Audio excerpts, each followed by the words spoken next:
আচ্ছা, তোমরা আমার কথা শুনতে পাচ্ছ ঠিকঠাক?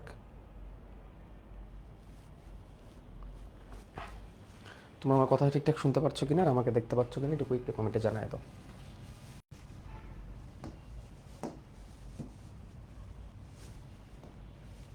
তো আজকে আমরা একসাথে দুটো লেকচার দেখব, যেহেতু আমরা লাস্টে একটা ক্লাস করি নেই, একটা ক্লাস আমরা বন্ধ দিয়েছি, যার কারণে আজকে আমাদের তোমাদের দুটো লেকচার একসাথে পড়াবো। সো আজকের ক্লাসটা একটু লম্বা হতে পারে। তো সব কিছু ঠিকঠাক থাকলে চলো আমরা শুরু করি। আজকে আমরা রক্ত সঞ্চালনের লেকচার 8 এবং 9 দুটো একসাথে দেখবো, এই জন্য আমি এটাকে লেকচার 8.1 এবং লেকচার 8.2 শিরোনামে ভাগ করছি। সো দেখো, আমরা আমরা আজকে হৃৎপিণ্ডের মায়োজেনিক নিয়ন্ত্রণ পড়তে যাচ্ছি। আজকে যা পড়াবো তা স্লাইডে থাকবে, তোমাদেরকে স্লাইড দিয়ে দেওয়া হবে, তোমরা সেখান থেকে নোট করে নিতে পারবা।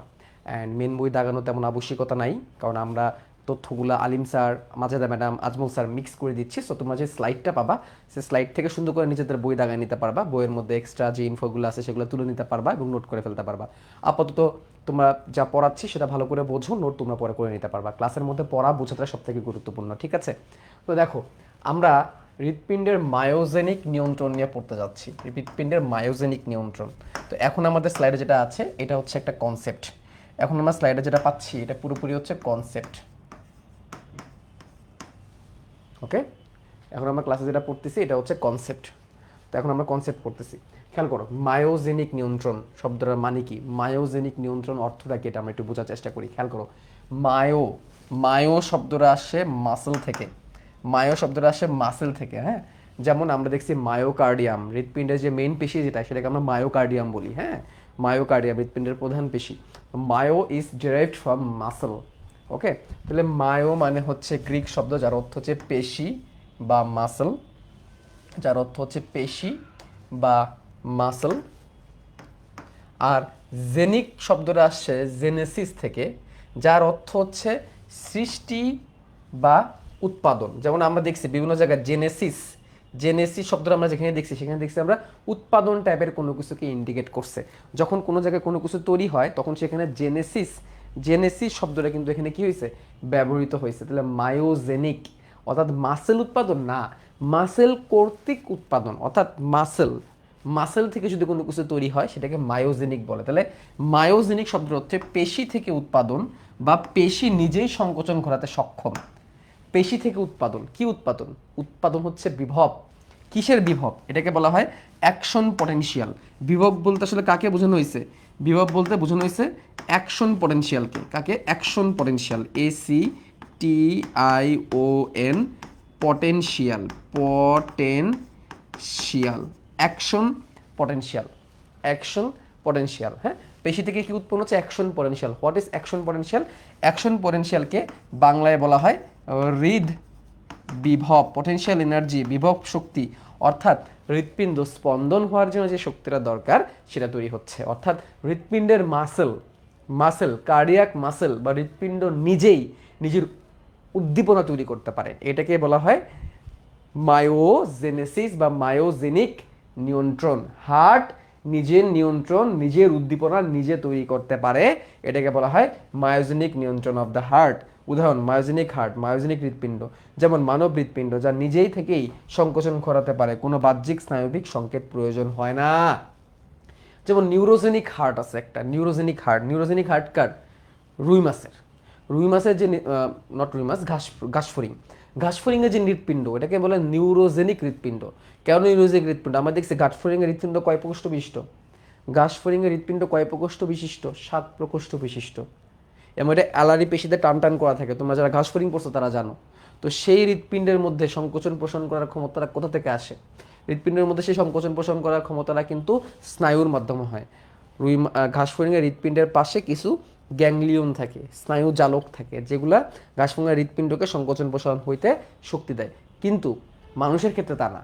মানুষের ক্ষেত্রে মানুষের হৃৎপিণ্ড itself can generate its own impulse. মানুষের হৃৎপিণ্ড নিজেই নিজের ইম্পালস বা উদ্দীপনা তৈরি করতে পারে। এই জন্য এটাকে মায়োজেনিক নিয়ন্ত্রণ বলে। মায়ো মানে মাসেল, কার মাসেল? হৃৎপিণ্ডের muscle. Myogenic control of the heart. Can you understood? Have you understood? বুঝতে পারছো আমার কথা? মায়োজেনিক নিয়ন্ত্রণ বলতে কি বোঝায়?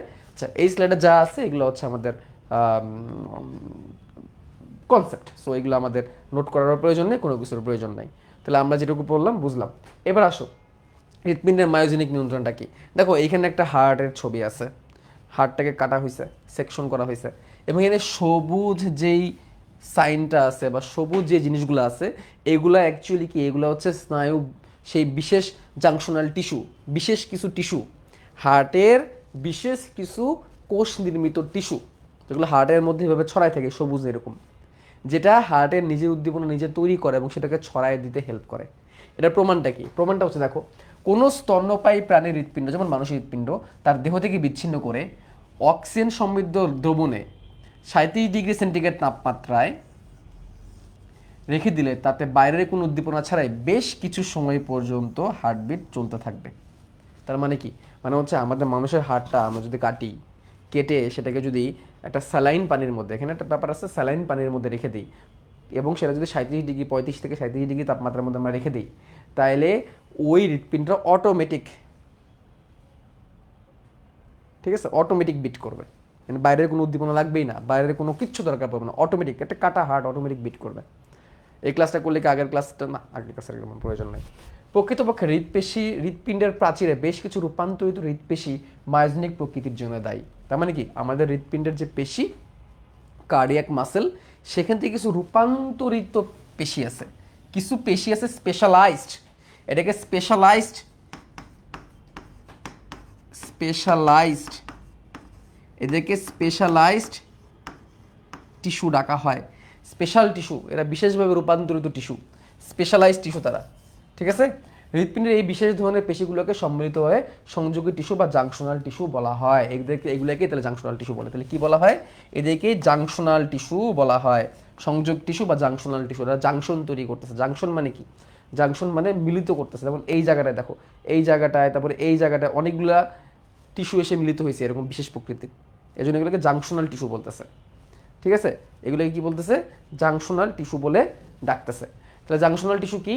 হৃৎপিণ্ডের স্পন্দন নিজে নিজে তৈরি করার জন্যে হৃৎপ্রাচীরের কিছু বিশেষভাবে রূপান্তরিত স্পেশাল টিস্যু আছে। এইগুলা হৃৎপিণ্ডের উদ্দীপনা নিজে তো তৈরি করবেই, পাশাপাশি সেই উদ্দীপনাকে হৃৎপিণ্ডের চারিদিকে ছড়াই দিবে, যার ফলে হৃৎপিণ্ড এরকম করে পালস করবে, হৃৎপিণ্ড এরকম করে বিট করবে।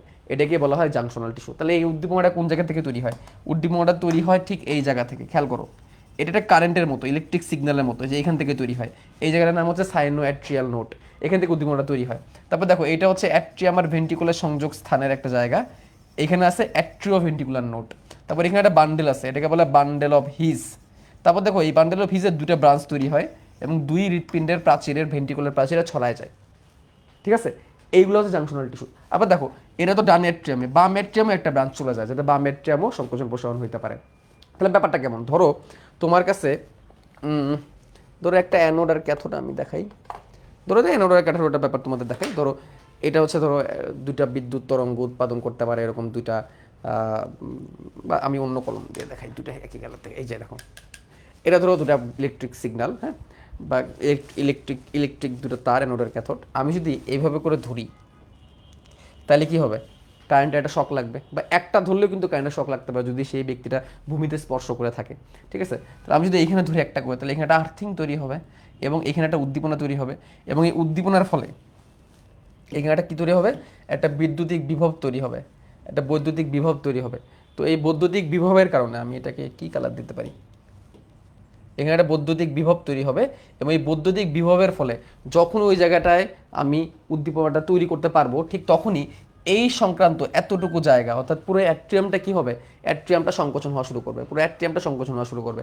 এবং এখান থেকে যদি একটা ব্রাঞ্চ এদিকেও গেছে, তাহলে অ্যাট এ টাইম এখান থেকে একটা ব্রাঞ্চ যদি এদিকে গেছে, সুতরাং অ্যাট এ টাইম এই দুই জায়গায়, অ্যাট এ টাইম এই দুই জায়গায় কি হবে? উদ্দীপনাটা তৈরি হবে, এবং ওই দুই জায়গাটা সংকুচিত হবে। অর্থাৎ তুমি যদি কোনো জায়গায় কারেন্টে শক দাও, তাহলে সেই জায়গাটা কি শ্রিঙ্ক হয়ে যাবে না? সংকোচন হয়ে যাবে না? সেম, এটা হার্টে শক দেওয়ার মতো। কিন্তু এই শকটা কি বাইরে থেকে দিচ্ছে না, এই শকটা হার্ট নিজে নিজে তৈরি করতে পারতেছে। এই শকটা অ্যাকচুয়ালি অ্যাকশন পটেনশিয়াল বা হৃদবিভব বা ইলেকট্রিসিটি, বা যেটাকে আমরা বলি কার্ডিয়াক ইম্পালস বা উদ্দীপনা। তাহলে এই উদ্দীপনা এই দুটো জায়গায় উদ্দীপনা সেম টাইমে হার্ট নিজেই তৈরি করতেছে, এবং যখন উদ্দীপনাটা তৈরি হচ্ছে তখনই এই জায়গাটা সংকুচিত হয়ে যাচ্ছে। এবং এটা তৈরি হওয়ার পরে এবার এই উদ্দীপনাটা দেখো, এই যে দেখো এরকম তিনটা লাইনের মাধ্যমে এই যে এই জায়গাটা এসে পৌঁছাবে, এই গোল জায়গাটা এসে পৌঁছাবে, তিনটা লাইনের মাধ্যমে এই জায়গাটা এসে পৌঁছাবে। এই জায়গাটার নাম হচ্ছে অ্যাট্রিওভেন্টিকুলার নোড, মানে এটাও একটা নোড। এটার নাম ছিল সাইনোঅ্যাট্রিয়াল নোড, এর নাম হচ্ছে অ্যাট্রিওভেন্টিকুলার নোড।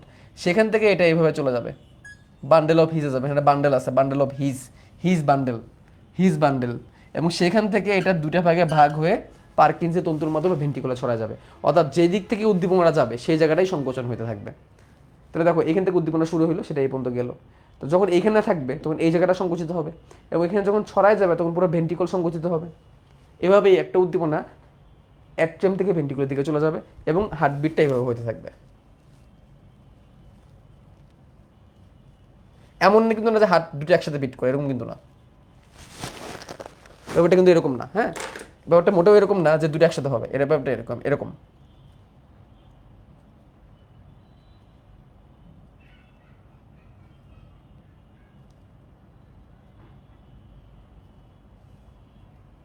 এভাবে হতে থাকবে, এটা এরকম না, নিজের উপরে ধরে অ্যাট্রিয়াম, নিচে ধরে ভেন্ট্রিকল, এরকম না, এটা হচ্ছে এরকম।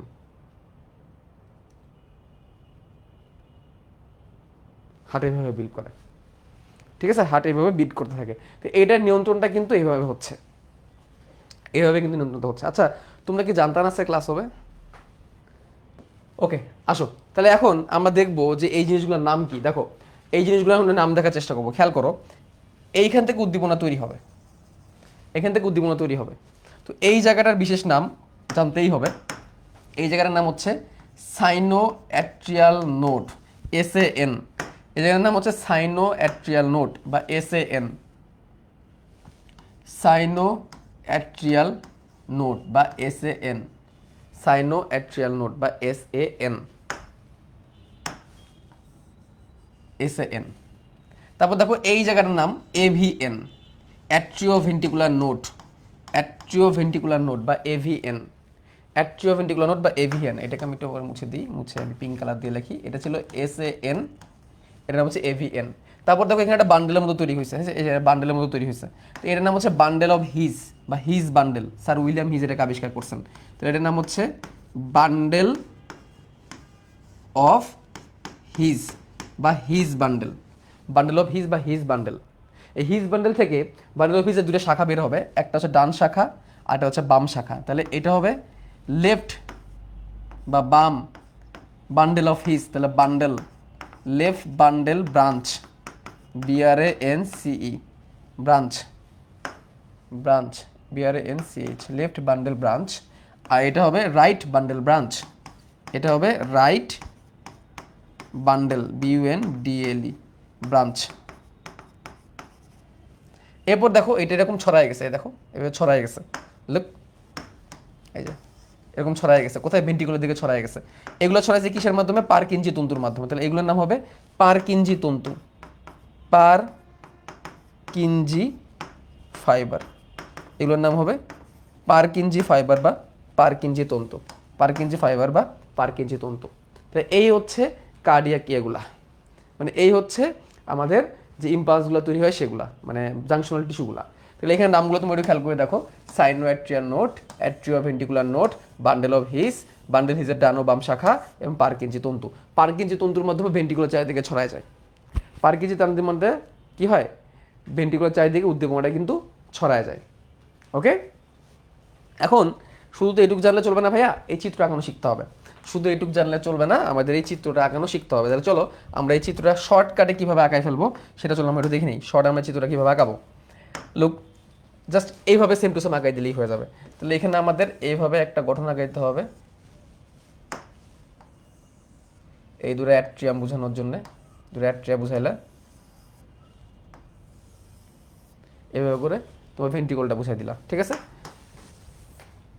একটু বাঁকা হয়ে গেছে, হ্যাঁ, পুরোটা এরকম আসছে। জাস্ট এটার সাথে মিলাই তোমরা আঁকাবা, ওকে? তারপরে এখানে দুটো অ্যাট্রিয়াম বুঝাইতে হবে, দুটো ভেন্ট্রিকল বুঝাইতে হবে। চলো আমরা দুটো অ্যাট্রিয়াম বুঝাই দিই, অ্যাট্রিয়া দুটো বুঝাই দিলাম, ভেন্ট্রিকল দুটো বুঝাই দিলাম।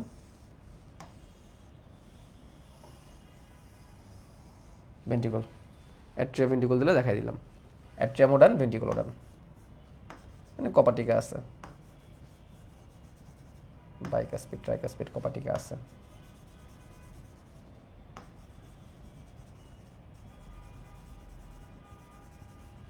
বাইকুস্পেড ট্রাইকুস্পেড কোপাটিক আছে, ওগুলো দিয়ে দিলাম, বাট কোপাটিক এখানে মুখ্য না। তুমি চাইলে উপর দিকে ঊর্ধ্ব মহাশিরা দিতেও পারো, নিম্ন মহাশিরা দিতেও পারো, নাও দিতে পারো, তোমার ইচ্ছা। এগুলো না দিলে তোমার কেউ জেল হাজত দিবে না, সমস্যা নাই। মহাধমনী দেখাইতে পারো না, ধরো মহাধমনী আর এখান থেকে আমি এক্সট্রা করে দেখাইলাম না, বেসিক হার্ট আমরা যেটা আগে। এখন দেখো সাইনোয়েড টেনোডের অবস্থান কোথায়, সাইনোয়েড টেনোডের অবস্থান কোথায়, এটা খুবই গুরুত্বপূর্ণ। দেখো আমি একটু পরে তোমাদের এগুলো পড়াবো। এই দেখো, এই দেখো একটু পরে এটা আছে আবার, এই প্রত্যেকটার অবস্থান জানতে হবে। দেখো সাইনোয়েড টেনোডের অবস্থান কোথায়, খেয়াল করো, লেখা আছে ডান অ্যাট্রিয়ামের প্রাচীরে, ডান অ্যাট্রিয়াম ও সুপিরিয়র ভেনা কাভার ছিদ্রের সংযোগস্থলে। সাইনোয়েড টেনোডের অবস্থান কোথায়, ডান অ্যাট্রিয়ামের প্রাচীরে, ডান অ্যাট্রিয়ামের প্রাচীরে, ডান অ্যাট্রিয়াম এবং সুপিরিয়র ভেনা কাভার সংযোগস্থলে, ঠিক আছে। এবং দেখো আয়তন কতটুকু, আয়তনটা একটু দেখে রাখো, 10 থেকে 15 মিলিমিটার লম্বা, 3 মিলিমিটার চওড়া, 1 মিলিমিটার পুরু, এই আয়তনটাও লাগে, ঠিক আছে। তাহলে এখানে আমরা এভাবে বলতে পারি 10 into 3 into 1 millimetre, 10 into 3 into 1 millimetre. তার মানে ছোট্ট এই যে এইটুকু টিস্যু, খুব বেশি বড় না কিন্তু টিস্যুটা, এতটুকু টিস্যু কোথায়, ডানেট্রিয়ামের পাশে ঊর্ধ্ব মহাশিরা এবং ডানেট্রিয়াম যেখানে প্রবেশ করে ঠিক সেই জায়গাটায়, ঠিক আছে। তো চলো আমরা এখন চলে যাই। তাহলে আমাদের এই জন্য আমি এটা আঁকাইছি, এটা হচ্ছে সুপিরিয়র ভেনা কাভা, এটা হচ্ছে ইনফিরিয়র ভেনা কাভা, নিম্ন মহাশিরা। তাহলে সুপিরিয়র ভেনা কাভা, নিম্ন মহাশিরা, সুপিরিয়র ভেনা কাভা এবং ডানেট্রিয়ামের সংযোগস্থলে, এই জায়গাটা কিন্তু ডানেট্রিয়াম, এই যে রাইট অ্যাট্রিয়াম, আর এ লিখে দিলাম, আর এ মানে বুঝতেছো ডানেট্রিয়াম, এর সংযোগস্থলে। আর এটাকে আমরা একটু এরকম করে দিই, দেখতে ভালো লাগবে, সুপিরিয়র ভেনা কাভা ডানেট্রিয়ামের সংযোগস্থলে, ঠিক আছে। সংযোগস্থলটা কোন জায়গায়, এই জায়গাটায়, এবং ওই জায়গাটায় আছে সাইনোয়াট্রিয়াল নোড, এই যে sinoatrial node, this is the sinoatrial node, this is the sinoatrial node, here is the ডাইসাইনোয়াট্রিয়াল নোড। তো সাইনোয়াট্রিয়াল নোডটা আলটিমেটলি 10 থেকে 15 মিলিমিটার লম্বা, 3 মিলিমিটার চওড়া, পুরুতে 1 মিলিমিটার হয়ে থাকে, ডান অ্যাট্রিয়ামের প্রাচীরে, ডান অ্যাট্রিয়াম এবং ঊর্ধ্ব মহাশিরা যেখান থেকে প্রবেশ করে ঠিক সেই জায়গাটায়। এই জায়গাগুলো কিন্তু খুবই গুরুত্বপূর্ণ কথাগুলো কিন্তু, ঠিক আছে, এই কথাগুলো কিন্তু খুবই গুরুত্বপূর্ণ, ঠিক আছে। তাহলে দেখো এটা আমরা আঁকাই ফেললাম। এবার আমরা অ্যাট্রিওভেন্ট্রিকুলার নোডটা দেখবো। অ্যাট্রিওভেন্ট্রিকুলার নোডের অবস্থানটা কোথায় খেয়াল করো, এই যে এই জায়গাটায় খেয়াল করো, দেখে মনে হচ্ছে কি, এই দেখো এই যে এভাবে তুমি যদি ভাগ করো, এটা হচ্ছে আন্তঃঅ্যাট্রিয়াল পর্দা। এভাবে তুমি যদি ভাগ করতে হলে এটা আন্তঃনিলয় পর্দা। আন্তঃঅ্যাট্রিয়াল পর্দা মানে কি, অন্য কালার দিই তোমরা বুঝতে পারবা। খেয়াল করো, এটা হচ্ছে আন্তঃঅ্যাট্রিয়াল পর্দা, মানে কি দুটো অ্যাট্রিয়ামকে এটা পর্দাটা পৃথক করছে। আর এটা হচ্ছে আন্তঃভেন্ট্রিকুলার পর্দা, দুটো ভেন্ট্রিকলকে এই পর্দা দ্বারা কি করা হয়েছে, পৃথক করা হয়েছে। আন্তঃঅ্যাট্রিয়াল পর্দা, আন্তঃভেন্ট্রিকুলার পর্দা। তো দুটো অ্যাট্রিয়ামের মাঝখানে যেখানে ভেন্ট্রিকুলার সাথে কানেক্ট হয় ঠিক সেই জায়গাটায়, এই জায়গাটায়, ঠিক সেই জায়গাটায় আমাদের অবস্থান, কার, অ্যাট্রিওভেন্ট্রিকুলার নোডের অবস্থান। তো এই জায়গাটাও দেখো আমাদের পরেই আছে, অ্যাট্রিওভেন্ট্রিকুলার নোডের অবস্থানটা এখানে পরেই দেওয়া আছে, খেয়াল করো, এই যে অ্যাট্রিওভেন্ট্রিকুলার নোডের অবস্থানটা দেখো, জানতে হবে। অ্যাট্রিওভেন্ট্রিকুলার নোডের অবস্থান ডান অ্যাট্রিয়াম ও ডান ভেন্ট্রিকলের প্রাচীরে, ডান অ্যাট্রিয়াম এবং ডান ভেন্ট্রিকলের প্রাচীরে। তা ডান অ্যাট্রিয়াম আর ডান ভেন্ট্রিকল যে জায়গায় মিলিত হয়েছে সেই প্রাচীরে। তাহলে চলো আমরা এখন সেই জায়গাটা খুঁজি। ডান অ্যাট্রিয়াম এবং ডান ভেন্ট্রিকুলার প্রাচীরে চলে যাবো আমরা। এই যে ডান অ্যাট্রিয়াম এবং ডান ভেন্ট্রিকল, এই যে ডান অ্যাট্রিয়াম এবং ডান ভেন্ট্রিকল এই প্রাচীরে, তার মানে এই জায়গাটায়, ঠিক এই জায়গাটায় ডান অ্যাট্রিয়াম এবং ডান ভেন্ট্রিকুলার প্রাচীরে, ঠিক এই জায়গাটায় আমরা কাকে দিয়ে দিব, এই জায়গাটায় আমরা দিয়ে দিব হচ্ছে অ্যাট্রিওভেন্ট্রিকুলার নোডকে, ডান অ্যাট্রিয়াম এবং ডান ভেন্ট্রিকুলার প্রাচীরে। This is the atrioventricular node or AV node. AV node থেকে যেটা চলে যাবে সেটা হচ্ছে, এভি নোড থেকে যেটা তৈরি হবে সেটা হচ্ছে বান্ডেল অফ হিস। তাহলে চলো বান্ডেল অফ হিজের অবস্থানটা আমরা চলো আমাদের একদম স্লাইড থেকে দেখে আসি, একসাথে দূরেই পড়া হয়ে যাচ্ছে, দেখো স্লাইডে পড়া হয়ে যাচ্ছে, এ হয়ে যাচ্ছে। Bundle of His, bundle of হিজের অবস্থানটা কোথায় দেখো, বান্ডেল অফ হিজের অবস্থানটা হচ্ছে, বান্ডেল অফ হিজের অবস্থানটা হচ্ছে অ্যাট্রিওভেন্ট্রিকুলার নোড থেকে উৎপত্তি হবে এবং বিস্তৃত হবে অন্তঃনিলয় প্রাচীরের পশ্চাৎ পর্যন্ত। অন্তঃনিলয় প্রাচীর মানে কি, ইন্টারভেন্ট্রিকুলার প্রাচীর, যেটা দুইটা নিলয়ের প্রাচীরের মাঝ বরাবর।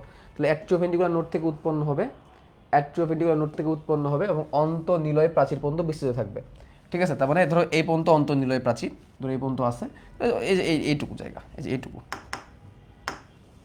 এইটুকু, এই যে বেশি না, এই যে এই পর্যন্ত, তাও বেশি দিয়ে ফেলছি আমি, এতটাও বেশি না, এই যে এটা একটা বান্ডেলের মতো থাকবে, এই জায়গাটা বান্ডেল থাকবে, এর নাম হচ্ছে বান্ডেল অফ হিস, এর নাম কি বান্ডেল অফ হিস। এবার এইখান থেকে দুইটা ব্রাঞ্চ তৈরি হবে, এখান থেকে দুটা ব্রাঞ্চ তৈরি হবে, কটা ব্রাঞ্চ তৈরি হবে, দুইটা, একটা ব্রাঞ্চ এইদিকে আসবে আর একটা ব্রাঞ্চ এইদিকে আসবে, এসে এইখান থেকে আরও কিছু শাখা তৈরি করবে, শাখা তৈরি করে ছড়ায় যাবে, কোথায় ছড়া যাবে? ভেন্ট্রিকুলার প্রাচীরে ছড়া যাবে।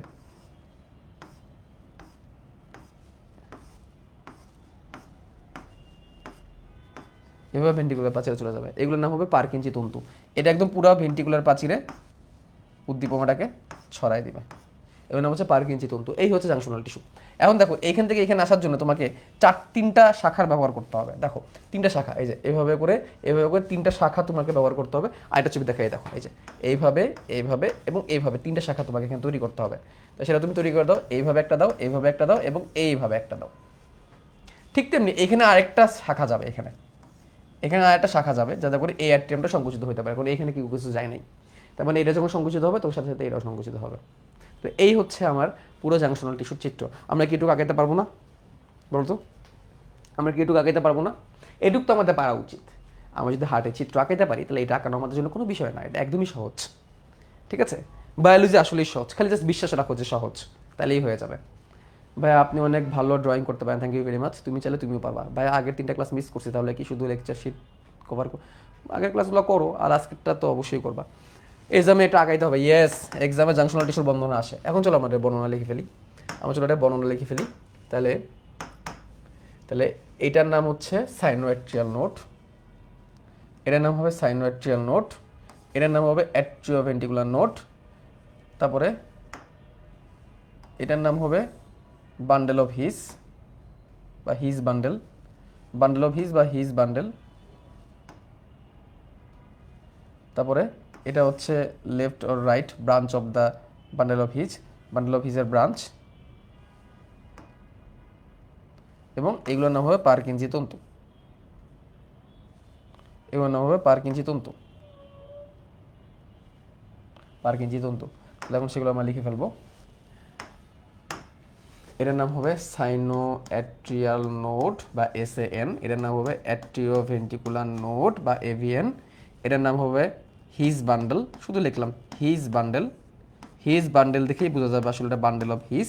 স্যার উইলিয়াম হিজের নাম কোন এটা করা হয়েছে। এটা হচ্ছে ব্রাঞ্চ, শুধু লিখলাম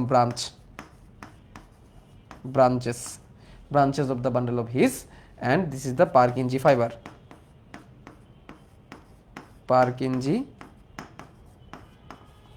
This is the Purkinje fiber. So এখন আমরা এখানে একটা ব্র্যাকেট দিয়ে দিব। This is the sinoatrial node, this is the atrioventricular node, this is the His bundle or bundle of His, this is the branches, and this is the Purkinje fibers. এই হচ্ছে কথা। তাহলে আমাদের চিত্র কিন্তু হয়ে গেল। ওকে, বক্সগুলো না দিই, বক্সগুলোর জন্য কেমন জানি লাগতেছে দেখতে, বক্সগুলো ছাড়াই ভালো। হ্যাঁ, যদিও লেভেলিং ডান দিকে করতে হয়, আমি বাম দিকে করে ফেলছি। লেভেলিং কিন্তু ডান দিকে করতে হয়, ঠিক আছে, এবং বাম দিকে করবো না লেভেলিং। ওকে, তাহলে আমি এটা লিখে দিই, লেবেলিং ডানে করবে, বিশেষ দ্রষ্টব্য।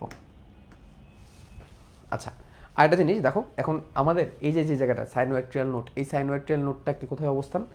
ঊর্ধ্ব মহাশিরা, নিম্ন মহাশিরা, ঊর্ধ্ব মহাশিরা এবং ডান অ্যাট্রিয়ামের সংযোগস্থল, ডান অ্যাট্রিয়ামের প্রাচীরে, অর্থাৎ ডান অ্যাট্রিয়ামের প্রাচীরে ওয়ালে, এবং যেখানে ঊর্ধ্ব মহাশিরা ঢুকছে। এই সাইনোঅ্যাট্রিয়াল নোডটাকে বলা হয় প্রাকৃতিক পেসমেকার। এটা কিন্তু পরীক্ষায় প্রশ্ন আসে, যে সাইনোঅ্যাট্রিয়াল নোডকে কেন প্রাকৃতিক পেসমেকার বলা হয়। সাইনোঅ্যাট্রিয়াল নোডকে প্রাকৃতিক পেসমেকার বলে কারণ এখান থেকে হৃদউদ্দীপনা শুরু হয় এবং সেই হৃদউদ্দীপনা পুরো হার্টে ছড়ায় যায়। তো হার্ট যে বিট করবে, এই বিট করার সম্পূর্ণ উদ্দীপনাটাই সাইনোঅ্যাট্রিয়াল নোড থেকে শুরু হয়, এই জন্য এটাকে প্রাকৃতিক পেসমেকার বলে। আর এখানে যে AVN যেটা আছে, atrioventricular node, it is also called বা রিজার্ভ পেসমেকার বা সংরক্ষিত পেসমেকার। সংরক্ষিত পেসমেকার কেন বলে? যদি কোনো কারণে সাইনোঅ্যাট্রিয়াল নোড তার উদ্দীপনা তৈরি করতে ব্যর্থ হয়, তখন অ্যাট্রিওভেন্ট্রিকুলার নোড সেই উদ্দীপনা তৈরি করার দায়িত্ব নিবে, বাট অত ভালো করে পারবে না, বাট মানুষটা বেঁচে থাকবে। হার্ট ফেল হলে এটা হয়, মানুষটা বেঁচে থাকে, হয়তো বা বিছানায় বা হাসপাতালে শুয়ে থাকে, বাট বেঁচে থাকে। এটা অ্যাট্রিওভেন্ট্রিকুলার নোড এই কাজটা করে, এই জন্য অ্যাট্রিওভেন্ট্রিকুলার নোডকে রিজার্ভ পেসমেকার বলা হয় বা সংরক্ষিত পেসমেকার বলা হয়। পেসমেকারকে বাংলায় বলা হয় ছন্দ নিয়ামক। তাহলে রিজার্ভ পেসমেকারকে এটা বাংলায় এভাবে বলা হয় সংরক্ষিত ছন্দ নিয়ামক। এটা আমরা পাবো একটু পরে, লেখা আছে। দেন সেই উদ্দীপনাটা বান্ডেল অফ হিজে যায়, বান্ডেল অফ হিজে যাওয়ার পর দুটো শাখা তৈরি হয় এবং সেই শাখা দুটা পার্কিনজি তন্তুর মাধ্যমে সারা হৃৎপিণ্ডের ভেন্ট্রিকুলার প্রাচীরে উদ্দীপনাটা ছড়ায় দেয়। বাট মেন উদ্দীপনাটা তৈরি হয়েছে সাইনোঅ্যাট্রিয়াল নোডে, এই জন্য সাইনোঅ্যাট্রিয়াল নোডকে প্রাকৃতিক পেসমেকার নামে ডাকে এবং সাইনোঅ্যাট্রিয়াল নোডটা অনেক বেশি গুরুত্বপূর্ণ। ঠিক আছে, বায়োলজি তখনই সহজ যখন প্রতিদিনের পরে প্রতিদিন শেষ করা যায়। ইয়েস, তুমি শেষ করবা, তাহলেই তো হয়ে গেল। তাহলে এখন আসো, এখন আমরা একটু দেখি। দিস ইজ দ্য ফিগার, এটা হচ্ছে পুরো হার্টের ওই সিনারিওটা। আমরা এখান থেকে কিন্তু কয়েকটা ছবি ব্যাক টু ব্যাক তোমাদেরকে দেখাবো, যাতে করে তোমরা বুঝতে পারো আলটিমেটলি কেমনে হয়। খেয়াল করো, এটা হচ্ছে আমার পুরো হার্ট, আমি একটু দেখাই দিই কোনখানে কি আছে। এটা হচ্ছে আমাদের পুরো heart, and this is the sinoatrial node. This is the sinoatrial node, and then this is the atrioventricular node. This is the bundle, and this is the left right bundle branch, and here are the Purkinje fibers. Purkinje fibers. তোমরা এখান থেকে দেখতে পারতো আসলে কোনটা থেকে কোন দিকে কিভাবে যায়। ঠিক আছে, তাহলে আমি যদি একটু আঁকাই,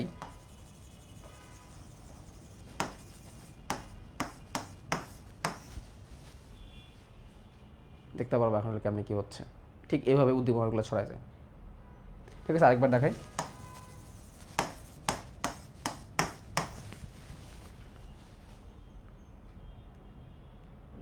ঠিক আছে, এবং যেই জায়গাতে যাচ্ছে সেই জায়গাটা সংকুচিত হতে থাকে।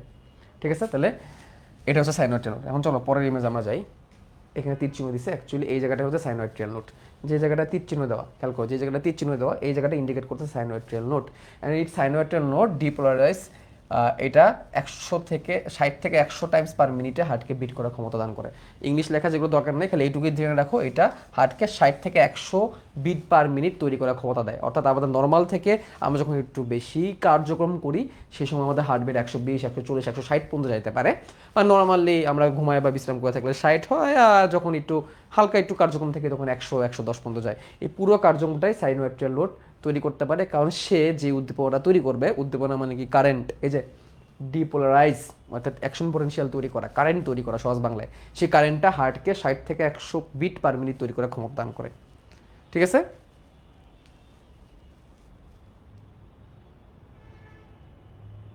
ভাই আপনার আঁকানো চিত্রটা বেশি ভালো বোঝা যাচ্ছে, thank you.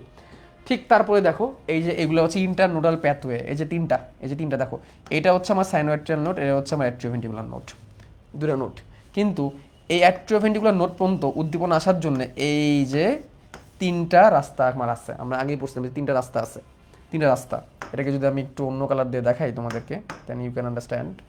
This is the sinoatrial node, this is the atrioventricular node, and here are the branches, and these are called internodal pathways. Internodal pathways, internodal মানে কি, দুটো নোডের মধ্যবর্তী, এটা একটা নোড, এটা একটা নোড, এই দুটো নোডের মধ্যবর্তী pathways, এই যে রাস্তা, internodal pathways, and there are the another pathways which is called Beckman's bundle, এবং এইটাই এই তিনটা এই আর কিছু ইয়ার মাধ্যমে বাম অ্যাট্রিয়ামে উদ্দীপনাটা নিয়ে যেতে পারে। অর্থাৎ এইখান থেকে এখানে নেওয়ার জন্য ইন্টারনোডাল প্যাথওয়ে তো আছেই, সাইনোয়াইট্রিয়াল নোড থেকে আরেকটা ব্রাঞ্চ তার বাম অ্যাট্রিয়ামে পৌঁছাই দিবে, কারণ বাম অ্যাট্রিয়ামে তো কোনো কিছু নাই। তাহলে বাম অ্যাট্রিয়াম কীভাবে উদ্দীপিত হবে? সাইনোয়াইট্রিয়াল নোড যখন উদ্দীপিত হবে, এই অ্যাট্রিয়াম যখন উদ্দীপিত হবে, সেই একই টাইমে ব্যাকমেন্স বান্ডেলের মাধ্যমে এটা উদ্দীপিত হবে। যদি ব্যাকমেন্স বান্ডেল, এটা এক্সট্রা ইনফো তোমাদের জন্য। ঠিক আছে, এটা তোমাদের জন্য এক্সট্রা ইনফো, জেনে রাখলে ভালো, এক্সট্রা ইনফো জেনে রাখলে ভালো।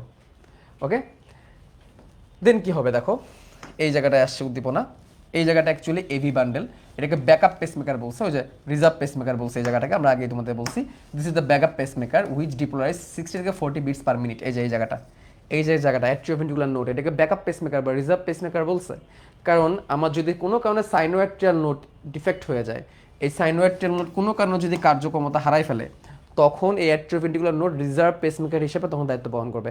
কিন্তু দেখো, যেখানে সাইনোয়াইট্রিয়াল নোডের ক্ষমতা ছিল কত, যেখানে সাইনোয়াইট্রিয়াল নোডের ক্ষমতা ছিল 60 থেকে 100 বিট পার মিনিট জেনারেট করার, 60 থেকে 100 বিট পার মিনিট জেনারেট করার ক্ষমতা ছিল কার? সাইনোয়াইট্রিয়াল নোডের, এসএএন এর। কিন্তু এখানে আমরা দেখতে পাচ্ছি এভিএন এর capacity only 40 to 60 BPM, 40 to 60 BPM. Now, I want to ask you a question. How much impulse, how much beat is needed for the regulation of the normal heart rate? Normal heart rate হিসাবে আমাদের কতটুকু bit আমাদের দরকার, বা normal heart rate আমরা কাকে বলি বলো? নর্মাল হার্ট রেট কত? নর্মাল হার্ট রেট আমরা 72 থেকে 80 বিট পার মিনিট ধরছিলাম, 72 থেকে 80 বিট পার মিনিট ধরছিলাম, বা আমরা অ্যাভারেজে 75 বিট পার মিনিট ধরছিলাম, রাইট? তো সেই 75 বিট পার মিনিট সেটাকে যদি আমি ম্যাচ করতে চাই, তাহলে আমার সাইনোয়াইট্রিয়াল নোড আমাকে সেটা ম্যাচ করে দিতে পারবে, সাইনোয়াইট্রিয়াল নোড আমাদের সেই নর্মাল বিটটাকে ম্যাচ করে দিতে পারবে। কিন্তু দেখো, অ্যাট্রিওভেন্ট্রিকুলার নোড কি আমাকে সেই নর্মাল বিটটাকে ম্যাচ করতে পারবে?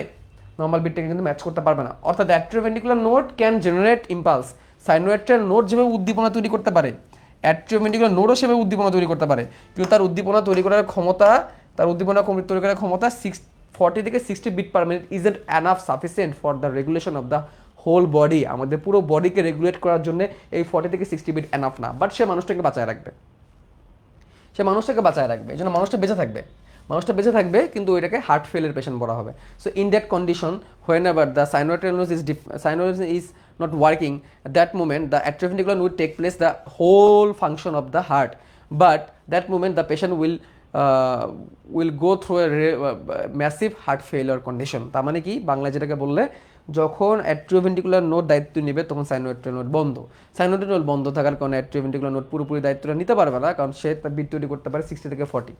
এই উদ্দীপনায় হার্ট রেগুলেট করতে পারবে না পুরো বডিকে, মানুষটা বেঁচে থাকবে কিন্তু হার্ট ফেলের পেশেন্ট হিসেবে বেঁচে থাকবে, ঠিক আছে। অ্যান্ড দেন এখানে আছে বান্ডেল অফ হিজ, দেখো অল্প একটু জায়গা, এই যে অল্প একটু জায়গা, এই জায়গাটাকে আমরা বান্ডেল অফ হিজ বলতেছি, হিজ বান্ডেল বলতেছি, ছোট্ট একটু জায়গা হিজ বান্ডেল। এই হিজ বান্ডেল জায়গা থেকে, হিজ বান্ডেলের পর থেকে দেখো কি হয়েছে, হিজ বান্ডেলের পর থেকে left and right bundle branch তৈরি হয়েছে। দেখো এই যে একটা ব্রাঞ্চ, এই যে দুটা ব্রাঞ্চ এখানে তৈরি হয়েছে, left and right bundle branch, left and right bundle branch তৈরি হয়েছে, দুটো ব্রাঞ্চ তৈরি হয়েছে, এটা আমরা দেখছি। অ্যান্ড দেন সেটা পার্কিনজি ফাইবারের মাধ্যমে ছড়ায় গেছে, এই যে পার্কিনজি ফাইবারের মধ্যে পুরো হার্টের চারিদিকে পার্কিনজি ফাইবার তৈরি করার মাধ্যমে ছড়ায় গেছে। এই হচ্ছে পুরো কাহিনী। ওকে, তাহলে এখন আমরা যদি পুরোটাকে দেখি, খেয়াল করো, সাইনোয়াট্রিয়াল নোডে উদ্দীপনা তৈরি হলো, সেই উদ্দীপনা অন্টিনোডাল প্যাথওয়ের মাধ্যমে অ্যাট্রিওভেন্ট্রিকুলার নোডে আসলো এবং ব্যাকম্যান বান্ডেলের মাধ্যমে ওইদিকেও গেল। ইন্টারনোডাল প্যাথওয়ে থেকে সেটা অ্যাট্রিওভেন্ট্রিকুলার নোডে আসলো, অ্যাট্রিওভেন্ট্রিকুলার নোড উদ্দীপনা তৈরি করলো এবং সেটা বান্ডেল অফ হিজে পাঠিয়ে দিল। বান্ডেল অফ হিজ দুটো ভাগে ভাগ হইলো, লেফট অ্যান্ড রাইট বান্ডেল ব্রাঞ্চেসে ভাগ হইলো এবং সেখান থেকে সেটা পার্কিনজি তন্তুর মাধ্যমে পুরো ভেন্ট্রিকলকে উদ্দীপনা দিয়ে দিল এবং যেখান থেকে কারেন্টটা গেছে, যেই সময় যেই দিক থেকে গেছে সেই দিকটা উদ্দীপিত হয়েছে, সেই দিকটাই কি হয়েছে, উদ্দীপিত হয়েছে। আমার কথা ক্লিয়ার, বুঝতে পারছো? ক্লিয়ার? এখন দেখো এখানে তো পুরোটা দেখে ফেলছি, এখন তোমাদের একটা জিনিস আমি তোমাদেরকে দেখাই, এই চিত্রের মধ্যে দেখাবো এটাকে, এই চিত্রের মধ্যে তোমাদেরকে দেখাবো, হ্যাঁ এক্সটেন্ড করে কথাটাকে কেটে দিই, এই চিত্রের মধ্যে তোমাদেরকে দেখাবো কয়েকটা জিনিস একটু জানতে হবে তোমাদের। নাম্বার 1, খেয়াল করো, এই যে সাইনোয়াট্রিয়াল নোড, এই জায়গাটার নাম কি, সাইনোয়াট্রিয়াল নোড, আর এই জায়গাটার নাম হচ্ছে অ্যাট্রিওভেন্ট্রিকুলার নোড। সাইনোয়াট্রিয়াল নোড থেকে উদ্দীপনা প্রথমে কোথায় গেছে, অ্যাট্রিওভেন্ট্রিকুলার নোডে গেছে, রাইট? সাইনোয়াট্রিয়াল নোড থেকে উদ্দীপনা কোথায় গেছে, অ্যাট্রিওভেন্ট্রিকুলার নোডে গেছে। অ্যাট্রিওভেন্ট্রিকুলার নোডে উদ্দীপনাটা একটু ডিলে করছে, একটু অপেক্ষা করছে, সাথে সাথে সে বান্ডেল অফ হিজে যায় নাই। দেন এভিএন থেকে উদ্দীপনাটা কোথায় গেছে, বান্ডেল অফ হিজে গেছে, অ্যাকচুয়ালি ভেন্ট্রিকলে গেছে। এখান থেকে উদ্দীপনাটা অ্যাকচুয়ালি কোথায় গেছে, ভেন্ট্রিকলে গেছে। বান্ডেল অফ হিজে যাওয়া মানে কি, ভেন্ট্রিকলে যাওয়া। বান্ডেল অফ হিজে যাওয়া মানে কি, ভেন্ট্রিকলে যাওয়া। তাহলে এক কথায় বলতে পারবো সাইনোয়াট্রিয়াল নোড থেকে ভেন্ট্রিকুলার যাওয়ার পথে এই সিচুয়েশনগুলো সে পার করছে। সাইনোয়াট্রিয়াল নোড থেকে অ্যাট্রিওভেন্ট্রিকুলার নোড যাওয়ার পথে সে যেই সিচুয়েশনগুলো পার করছে এটা আমি তোমাদেরকে দেখাইলাম, কোন কোন কোন কোন রাস্তা হয়ে সে এই পর্যন্ত গেছে। ওকে, তাহলে এখন আমাদের একটা জিনিস জানতে হবে, সেটা হচ্ছে সাইনোয়াট্রিয়াল নোড থেকে ভেন্ট্রিকল পর্যন্ত যাইতে তাকে কতটুকু টাইম লাগছে, এই জিনিসটা একটু আমাদের জানতে হবে, ঠিক আছে? এই টাইমিংটা অনেক বেশি গুরুত্বপূর্ণ, আমি একটু বইটা নিয়ে আসছি, এই টাইমিংটা একটু গুরুত্বপূর্ণ। দেখো প্রথমে সাইনোয়াট্রিয়াল নোড থেকে অ্যাট্রিওভেন্ট্রিকুলার নোড পর্যন্ত গেছে, সাইনোয়াট্রিয়াল নোড থেকে অ্যাট্রিওভেন্ট্রিকুলার নোড পর্যন্ত যাইতে টাইমিংটা লাগছে 0.03 সেকেন্ড, 0.03 সেকেন্ড। তাহলে এইখান থেকে উদ্দীপনা এই পর্যন্ত আসতে 0.03 সেকেন্ড সময় লাগাই দিছে, ঠিক আছে? সাইনোয়াট্রিয়াল নোড থেকে অ্যাট্রিওভেন্ট্রিকুলার নোড পর্যন্ত যাইতে অ্যাট্রিওভেন্ট্রিকুলার নোডে এসে বললাম একটু ডিলে করবে, একটু অপেক্ষা করবে, সেই টাইমিংটা হচ্ছে 0.09 সেকেন্ড। তাহলে 0.09 সেকেন্ড ধরে উদ্দীপনাটা অ্যাট্রিওভেন্ট্রিকুলার নোডে বসে থাকবে, সে সামনে আগাবে না। দেন সেখান থেকে আবার 0.04 সেকেন্ডে সে উদ্দীপনাটা ভেন্ট্রিকুলার দিকে আগায় যাবে। তাহলে এখন যদি আমি পুরোপুরি বলি, সাইনোয়াট্রিয়াল নোডে একটা উদ্দীপনা তৈরি হওয়ার পরে সেই উদ্দীপনাটা ভেন্ট্রিকল পর্যন্ত যাইতে কতটুকু সময় লাগে, ভেন্ট্রিকল পর্যন্ত যাইতে কতটুকু সময় লাগে, এটা আমরা কেন জানবো? দেখো সাইনোয়াট্রিয়াল নোড থেকে উদ্দীপনা তৈরি ভেন্ট্রিকল পর্যন্ত যাইতে কতটুকু টাইম লাগে, এই কথাটা আমরা কেন জানবো, কেন শিখবো? এই কারণে শিখবো যে অ্যাট্রিয়াম উদ্দীপিত হওয়ার পরে ভেন্ট্রিকল সংকোচন হতে কতটুকু টাইম লাগে। কারণ যখন উদ্দীপনা তৈরি হচ্ছে তখন এই জায়গাটা সংকুচিত হচ্ছে, এটা সংকুচিত হওয়ার পরে ভেন্ট্রিকল সংকুচিত হতে কতটুকু টাইম লাগে। এখন তোমরা ক্যালকুলেট করো, 0.03 plus 0.09 plus 0.04, in calculation it will be 4, 13 আর 3 0.16 second. That means sinoatrial node থেকে উদ্দীপনা তৈরি হয়ে সাইনোয়াট্রিয়াল নোড থেকে একটা উদ্দীপনা তৈরি হয়ে সে উদ্দীপনাটা ভেন্ট্রিকল পর্যন্ত আসতে 0.16 সেকেন্ড সময় লাগায় দেয়। অর্থাৎ সহজ বাংলায় বলতে পারি সাইনোয়াট্রিয়াল নোড সংকোচন হওয়ার পরে অ্যাট্রিওভেন্ট্রিকুলার নোড সংকোচিত 0.16 সেকেন্ড সময় লেগে যায়।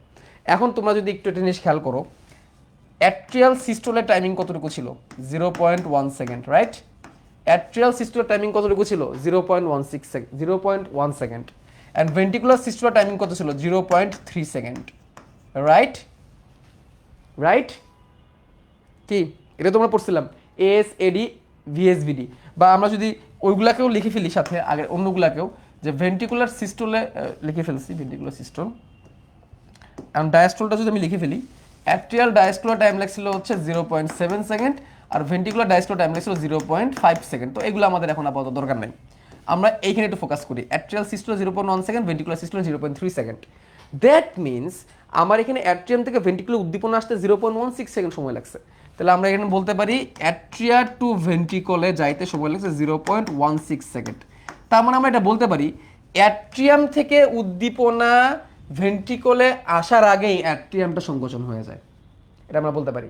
দেখো অ্যাট্রিয়া থেকে ভেন্ট্রিকলে উদ্দীপনা আসতে সময় লাগছে 0.16 সেকেন্ড, এটা আমরা ক্যালকুলেট করে বের করছি। বাট তার আগে 0.1 সেকেন্ডেই কিন্তু অ্যাট্রিয়াটা সংকুচিত হয়ে গেছে। অর্থাৎ অ্যাট্রিয়াম থেকে ভেন্ট্রিকল উদ্দীপনা আসার আগে অ্যাট্রিয়াম সংকোচন হয়ে গেছে এবং ভেন্ট্রিকল তার পরপরই সংকোচনটা শুরু করছে। ভেন্ট্রিকল পুরোপুরি সংকোচন হওয়ার আগেই 0.16 সেকেন্ড টাইমটা হয়ে গেছে, অর্থাৎ ভেন্ট্রিকল উদ্দীপনা আগেই চলে আসছে, এটা দ্বারা প্রমাণিত হয়। তার মানে এটা দ্বারা আমরা এটাই বুঝলাম 0.16 থেকে কিন্তু 0.1 ছোট, অর্থাৎ 0.1 সেকেন্ড টাইমে অ্যাট্রিয়াম সংকুচিত হয়ে গেছে এবং তার পরে যে উদ্দীপনাটা ভেন্ট্রিকলে আসছে, দ্যাটস প্রুফ দ্যাট অ্যাট্রিয়াম সংকোচন হওয়ার পরে ভেন্ট্রিকুলার সংকোচন হয়। অ্যাট্রিয়াম সংকোচন হওয়ার পরে ভেন্ট্রিকল সংকোচন হয়, কারণ ভেন্ট্রিকল পুরোপুরি সংকোচন 0.3 সেকেন্ড সময় লেগে যায়। অর্থাৎ ভেন্ট্রিকল পুরোপুরি সংকোচন হওয়ার আগেই এইখান থেকে 0.16 সেকেন্ড সময় টাইমে ভেন্ট্রিকল উদ্দীপনা চলে আসছে। That's the information. এবং এইগুলো আমাদের এমসিকিউর জন্য লাগবে, এমসিকিউর জন্য এগুলো 5 স্টার। কোথায় কতটুকু টাইম লাগছে এমসিকিউর জন্য এগুলো দাগায় রাখো ভালো করে, আশা করি বুঝছো। এবার আমরা প্রত্যেকটা জিনিসকে দেখবো, দেখো প্রত্যেকটাকে আমরা ভেঙে ভেঙে দেখবো। খেয়াল করো, আমরা আগে দেখে আসছি যে ডান অ্যাট্রিয়াম প্রাচীর, ডান অ্যাট্রিয়াম আর সুপিরিয়র ভেনা কাভা সংযোগস্থলে হচ্ছে সাইনোয়াট্রিয়াল নোড আছে। সাইনোয়াট্রিয়াল নোডের সাইজ হচ্ছে 10 থেকে 15 সেন্টিমিটার দৈর্ঘ্য, 3 সেন্টিমিটার প্রস্থ এবং 1 সেন্টিমিটার পুত্ত। একে পেসমেকার বা প্রাকৃতিক পেসমেকার বলা হয়। এর সাথে আরেকটা জিনিস লিখে রাখো, সেটা হচ্ছে ছন্দ নিয়ামক।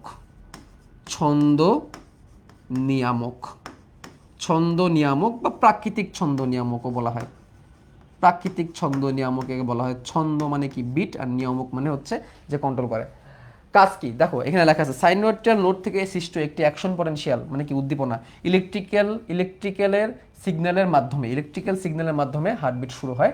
সাইনোয়াটকে পেসমেকার বলে কারণ প্রতিটি উত্তেজনার ঢেউ এখান থেকে সৃষ্টি হয় এবং পরবর্তী উত্তেজনার ঢেউ সৃষ্টি উদ্দীপক হিসেবে এটি কাজ করে। অর্থাৎ একটা উদ্দীপনা তৈরি হওয়ার পরে পরবর্তী একটা উদ্দীপনা তৈরি হওয়ার জন্য সাইনোয়াট্রিয়াল নোডে কাজ করে এবং উদ্দীপনার ঢেউটা সাইনোয়াট্রিয়াল নোড থেকে আগাইতে পরবর্তী ভেন্ট্রিকুলার দিকে আগাইতে থাকে। ইসিমিয়া, এখন একটা নতুন জিনিস জানি, ইসিমিয়া কি? ইসিমিয়া হচ্ছে সাইনোয়াট্রিক্যাল নোডের কার্যকারিতা কমে গেলে ক্লান্তি ও শ্বাসকষ্ট হয় এবং এটি হার্ট ফেলের কারণ। হার্ট ফেলিওরের কারণ। কোনো কারণে যদি সাইনোয়াট্রিয়াল নোড কাজ করতে ঠিক মতো না পারে তখনই কি হবে? যতটুকু উদ্দীপনা তৈরি হতো কতটুকু উদ্দীপনা তৈরি হবে না, কারণ সাইনোয়াট্রিয়াল নোড কি করতেছে? সাইনোয়াট্রিয়াল নোড ইম্পালস, লেখো সাইনোয়াট্রিয়াল নোড ইম্পালস মানে কতটুকু সে ইম্পালস জেনারেট করতে পারে, উদ্দীপনা তৈরি করতে পারে কতটুকু? 60 থেকে 100 বিট পার মিনিট, যার ফলে কিন্তু হার্টটা বিট করতেছে। তাহলে এটা যখন ঠিকমতো তৈরি হবে না তখন কি হবে? আমাদের হার্ট ঠিকমতো রক্ত পাম্প করতে পারবে না, যতটুকু রক্ত আমাদের দেহে দরকার ততটুকু রক্ত পাম্প হবে না। তো পাম্প না দিলে কি হয়? পাম্প তৈরি করতে না পারলে কি হয়? পাম্প করতে না পারলে হার্টবিট ঠিক মতো ছড়া যেতে পারবে না, আমাদের রক্ত আমাদের দেহ পর্যাপ্ত পরিমাণ রক্ত পাবে না এবং তখন আমাদের দেহ ক্লান্ত লাগবে, ফুসফুস পর্যাপ্ত পরিমাণ রক্ত পাবে না, তখন ফুসফুস ঠিক মতো কাজ করবে না, আমাদের শ্বাসকষ্ট হবে। তো তখন শ্বাসকষ্ট, ক্লান্তি, সারা দেহ রক্ত না পাওয়ার কারণে পুরো দেহটা নিস্তেজ হয়ে যাবে এবং এটাই হার্ট ফেলের লক্ষণ। তাহলে সাইনোয়াট্রিয়াল নোড কোনো কারণে যদি সাইনোয়াট্রিয়াল নোড ডিফেক্ট হয়ে যায় তাহলে আমাদের এইসব টায়ার্ডনেস এবং হার্ট ফেল হবে। ছন্দ নিয়ামক মানে কারে ভাই? ছন্দ মানে হচ্ছে রিদম, আর নিয়ামক মানে কন্ট্রোলার। পেসমেকার মানে হচ্ছে ছন্দ কন্ট্রোলার, যে হার্ট যে নির্দিষ্ট বিটে বিট করতেছে নির্দিষ্ট মাত্রায় যে হার্টটা বিট করতেছে, এটাই হচ্ছে ছন্দ নিয়ামক, রিদম বা রিদমিসিটি। ঠিক আছে, এটাকে অটো রিদমিসিটিও বলা হয়। এটা কি করে? অটো রিদমিসিটি কন্ট্রোল করে।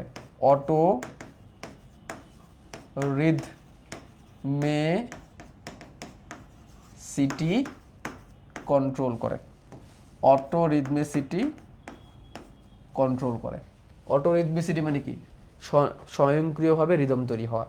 ঠিক আছে, এবার দেখো অ্যাট্রিওভেন্ট্রিকুলার নোট, এর বিশেষ নাম কি? রিজার্ভ পেসমেকার, সংরক্ষিত পেসমেকার, বা এটাকে লিখে রাখো সংরক্ষিত ছন্দ নিয়ামক। এটা দিয়েও কিন্তু পরীক্ষায় প্রশ্ন আসে। সংরক্ষিত ছন্দ নিয়ামক প্রশ্ন আসে। কেন অ্যাট্রিওভেন্ট্রিকুলার নোটকে সংরক্ষিত ছন্দ নিয়ামক বলে? কারণ যদি কখনো সাইনুয়েট নোট অকার্যকর হয়, তখন যাতে হৃৎপিণ্ড থেমে না যায় সেজন্য অ্যাট্রিওভেন্ট্রিকুলার নোট দায়িত্ব পালনে নিয়োজিত হয়। এই জন্য এটাকে সংরক্ষিত বা রিজার্ভ পেসমেকার বলে। ঠিক আছে, এই দেখো এখানে লেখা আছে জিনিসগুলো। সাইনুয়েট নোট থেকে অ্যাট্রিওভেন্ট্রিকুলার যেতে 0.3 সেকেন্ড, অ্যাট্রিওভেন্ট্রিকুলার নোট থেকে 0.9 সেকেন্ড দেরি করে, এটাকে বলে AV neural delay. AV node থেকে উদ্দীপনা ভেন্ট্রিকুলার যেতে 0.04 সেকেন্ড সময় লাগে। সুতরাং সবগুলোকে যদি আমি যোগ করি, তাহলে এস এ নোট থেকে উদ্দীপনা তৈরি হয়, ভেন্ট্রিকুলার পর্যন্ত যেতে 0.16 সেকেন্ড সময় লাগে। ভাই, এই প্রত্যেকটা লাইন তোমাকে জানতে হবে এমসিকিউর জন্য। এই পুরো স্লাইডটাই নলেজ প্লাস মেমোরাইজ। এই পুরো সাইডটাই নলেজ প্লাস মেমোরাইজ মানে কি? যেটা এমসিকিউতে আসবে। আর নলেজ মানে কি? সৃজনশীলে আসবে। সৃজনশীলে তো পুরোটাই আসে। এত বড় হয়ে গেল কেন?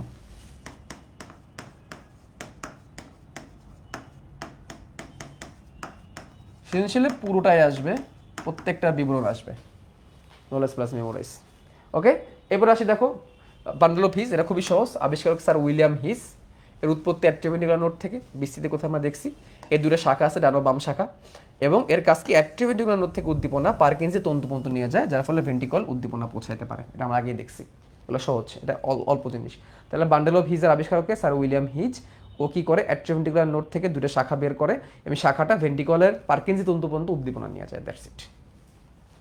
এবার সে পারকিনসি তন্তু আবিষ্কারককে জেন পারকিনজি।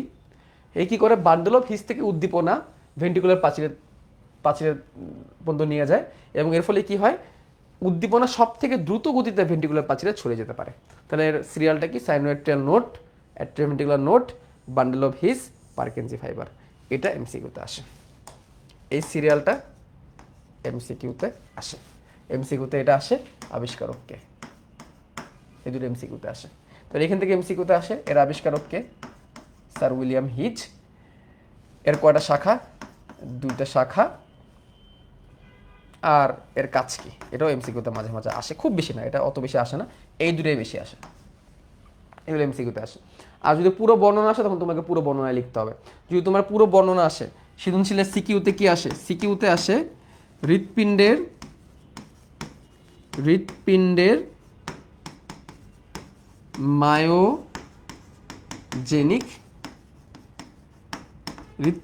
মায়োজেনিক নিয়ন্ত্রণ বর্ণনা করো।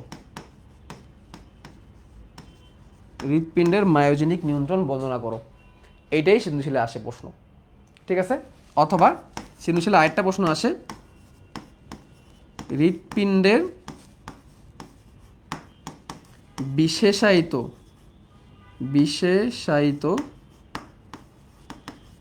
টিস্যুর গঠন আলোচনা করো। তখন তোমাকে চিত্র দিতে হবে, অথবা প্রশ্ন এভাবে আসে, এই সেম জিনিসটাই, যে হৃৎপিণ্ডের বিশেষায়িত টিস্যুর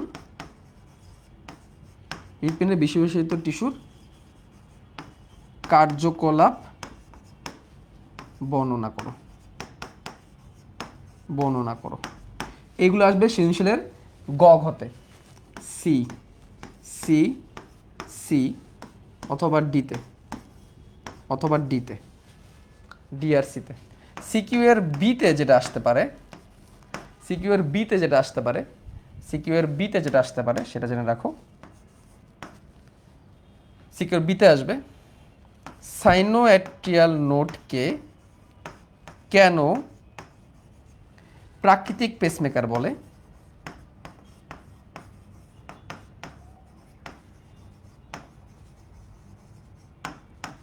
প্রাকৃতিক পেসমেকার বলে। সাইনুয়েটের নোটকে কেন প্রাকৃতিক পেসমেকার বলে? সিকিউর বিতে আরেকটা প্রশ্ন আসতে পারে, সেটা কি অ্যাট্রিওভেন্ট্রিকুলার নোটকে কেন রিজার্ভ পেসমেকার বা সংরক্ষিত ছন্দ নিয়ামক বলা হয়? সংরক্ষিত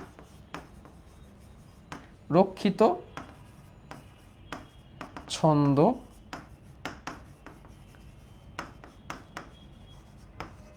বলা হয়। এই হচ্ছে আজকে আমি যেটুকু পড়াইলাম, এইটুক থেকে সম্ভাব্য সকল প্রশ্ন। আবার আরেকটা হতে পারে প্রশ্ন, এরকম একটা চিত্র দিয়ে দিবে হার্টের, দিয়ে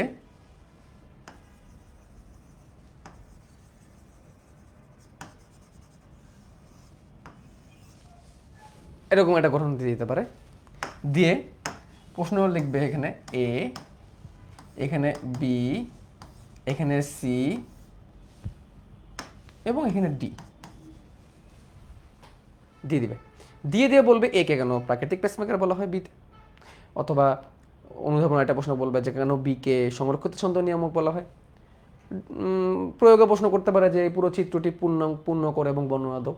ঘতে প্রশ্ন করতে পারে এটি ফেল করলে বা এই ব্যবস্থাটি নষ্ট হয়ে গেলে কি হতে পারে, হার্ট ফেল হতে পারে। অথবা এ যদি কার্যকারিতা নষ্ট হয়ে যায়, বি যদি কার্যকারিতা নষ্ট করে ফেলে তাহলে কি হতে পারে। অথবা বলতে পারবে যে এদের কার্যকারিতা বর্ণনা করো। বুঝছো তো প্রশ্ন কেমনে আসে? ওকে, ক্লিয়ার? শুনছিল প্রশ্ন ক্লিয়ার, বুঝবো? ডান। তাহলে আমরা পরের লেকচারে যাই, ছোট্ট একটা 2 মিনিটের ব্রেক দিয়ে, কি বলো? আমাদের আরও পড়ার আছে আজকে। আমার যতটুকু লিখতে হবে তোমাদের ততটুকু আমি লিখে দিছি, যতটুকু লেখা লাগবে না সেটাকে আমি নিজেই আগে থেকে নোট করে দিছি। সব লেখার প্রয়োজন নেই, সব নোট করার প্রয়োজন নেই, এই জন্য আমি আগে থেকেই তৈরি করে নিয়ে আসছি সব কিছু। ক্লিয়ার? তাহলে চলো আমরা সামনে আগাই, লেকচার 8.2-তে যাই। 8.2-তে যাই, অর্থাৎ আমরা আজকে পড়ার লেকচারটাও আগে পড়ে ফেলবো, ঠিক আছে? যেহেতু আমরা আগের দিন একটা ক্লাস মিস করছি, এই জন্য আজকে আমরা পরের লেকচারটাও পড়বো। জাস্ট 2টা মিনিট একটু ব্রেক দাও।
ভাইয়া কার্ডিয়াক মাসেল দিবর্তনী সংবহন কি পড়াবেন নাকি পড়াবেন না? পড়াবো না বলতে কোনো কিছু নাই, পড়াবো। আসো এবার আমরা ইয়েতে যাই, রক্তচাপ বা ব্লাড প্রেশারে চলে যাই। রক্তচাপ বা ব্লাড প্রেশার, খেয়াল করো আমাদের হার্ট সবসময় রক্তকে পাম্প করতেছে। তো রক্তকে পাম্প করার কারণে দেখো ভেন্ট্রিকুলারটা চাপ দেয়, ভেন্ট্রিকুলার চাপে কিন্তু রক্ত এভাবে বের হয়ে আসে। তো ভেন্ট্রিকল যে চাপটা দিচ্ছে, এই চাপের ফলে কিন্তু রক্ত নালিকার উপরে কিন্তু একটা প্রেশার পড়তেছে। আমি এই জন্য চলো আমরা একটু 3D অ্যানাটমি অ্যাপের মধ্যে চলে যাই, তাহলে তোমরা ভালো করে বুঝতে পারবা। এখান থেকে বেশ কটা জিনিস তোমাদেরকে জানতে হবে। তো রক্ত পাম্প করার সময় ভেন্ট্রিকল যে চাপটা দেয়, সেই চাপের কারণে রক্তের একটা চাপ তৈরি হয়, যেটা আমরা পালসে এভাবে ধরলে আমরা বুঝতে পারি যে এখানে একটা প্রেশার আছে। তো এটাকে বলা হয় রক্তচাপ। কি বলা হয়? রক্তচাপ। তো এই রক্তচাপ আবার দুইটা, ভেন্ট্রিকল যখন সংকোচন করে তখন একটা চাপ হয়, এটাকে বলা হয় সিস্টোলিক প্রেশার। ভেন্ট্রিকল যখন প্রসারিত হয় তখন একটা চাপ তৈরি হয়, এটাকে বলা ডায়াস্টোলিক প্রেশার। বাট কোন প্রেশারটা বেশি হবে বলো তো? সংকোচনের সময় প্রেশারটা বেশি হবে নাকি প্রসারণের সময় প্রেশারটা বেশি হবে? খেয়াল করো, আমাদের এই যে হার্ট যখন প্রত্যেকটা বিট করে, প্রত্যেকটা বিটের সময় যে ভেন্ট্রিকলটা যখন সংকোচন হয়, এই যে সংকোচন, তখনই এই দেখো এটা মহাধমনী, এটাকে বলে মহাধমনী বা অ্যাওর্টা। ঠিক আছে, অ্যাওর্টা কি হয় দেখো, এই যে দেখো মহাধমনী এভাবে তৈরি হয়ে অক্সিজেনযুক্ত রক্ত নিয়ে এইভাবে নিচের দিকে নেমে যায়, তার 3টা ব্রাঞ্চ উপর দিকে উঠে যায়। তাহলে এই যে যখন সংকোচন করতেছে তখন একটা ধমনীগুলোর উপর একটা চাপ পড়তেছে, যখন প্রসারণ হচ্ছে ভেন্ট্রিকলটা তখনও একটা চাপ পড়তেছে। বাট কোন চাপটা বেশি বলতে পারবা? চাপটা কিন্তু বেশি হচ্ছে সংকোচনেরটা। সংকোচনের সময় কিন্তু চাপটা বেশি পড়ে। ঠিক আছে, তো সংকোচনের সময় যে চাপটা, এটাকে বলা হয় সিস্টোলিক প্রেশার, আর প্রসারণের সময় যে চাপটা, এটাকে বলা হয় ডায়াস্টোলিক প্রেশার। তো এই সিস্টোলিক প্রেশার আর ডায়াস্টোলিক প্রেশারকে আমরা যখন একসাথে করি, তাহলে দেখো প্রথমে আসে কি সিস্টোলিক প্রেশার।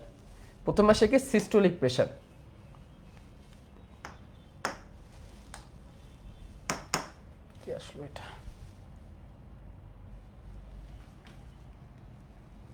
সিস্টোলিক প্রেশার কি? ভেন্ট্রিকল সংকোচনের সময় যে চাপ রক্তনালিকা পায়, এটাকে বলে সিস্টোলিক প্রেশার। এটা গড়ে ধরা হয় 100 থেকে 139 মিলিমিটার অফ মার্কারি। খেয়াল করো এখানে মিলিমিটার অফ মার্কারিতে হিসাব করছে, পারস্তম্ভের চাপ দিয়ে হিসাব করছে। আবার ভেন্ট্রিকল যখন প্রসারণ হয় তখন এটা চাপ পায়, সেটা 60 থেকে 89 মিলিমিটার অফ মার্কারিতে হিসাব করে। এখন এই দুটাকে একসাথে করা হয়, আগে সিস্টোলিক লেখা হয় পরে ডায়াস্টোলিক লেখা হয়। দেখো সিস্টোলিককে গড়ে অপটিমাম ধরা হয় কত? অপটিমাম বা অত্যানুকূল সিস্টোলিক প্রেশার কত, কোনটাকে নর্মাল ধরা হয়? 120 মিলিমিটার অফ মার্কারি, এটাকে নর্মাল ধরা হয়।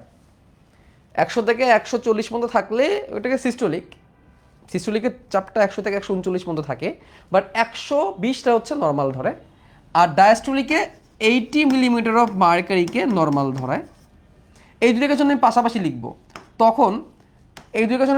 লিখবো তখন কি করা হয়? সিস্টোলিক ভার্সেস ডায়াস্টোলিক করা হয়, তখন লেখা হয় 120/80। বলে না প্রেশার কত?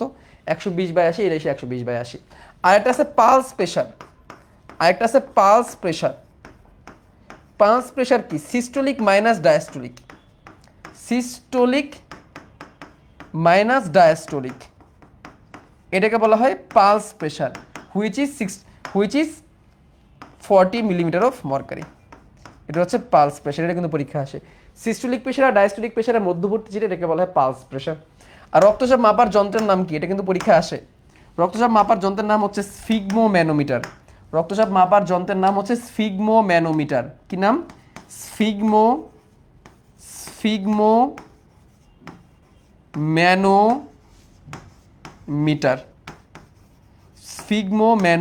আমি হাতে লিখে দিলাম। এটা হচ্ছে রক্তচাপ মাপার মেশিন।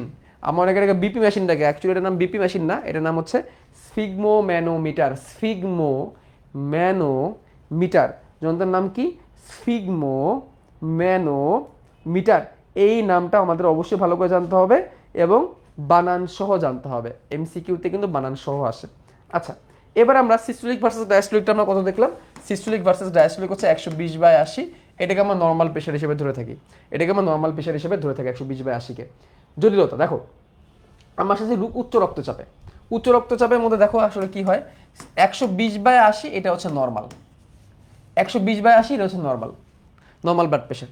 কিন্তু কিন্তু যদি কোনো কারণে উচ্চ রক্তচাপ হয়, তখন এই ভ্যালুটা কত হয়ে যায় জানো, 140 এবং 90 চলে যায়, 140/90 চলে যায়। ঠিক আছে, 140/90 মিলিমিটার অফ মার্কারিতে চলে যায়। এটাকে বলা হয় উচ্চ রক্তচাপ।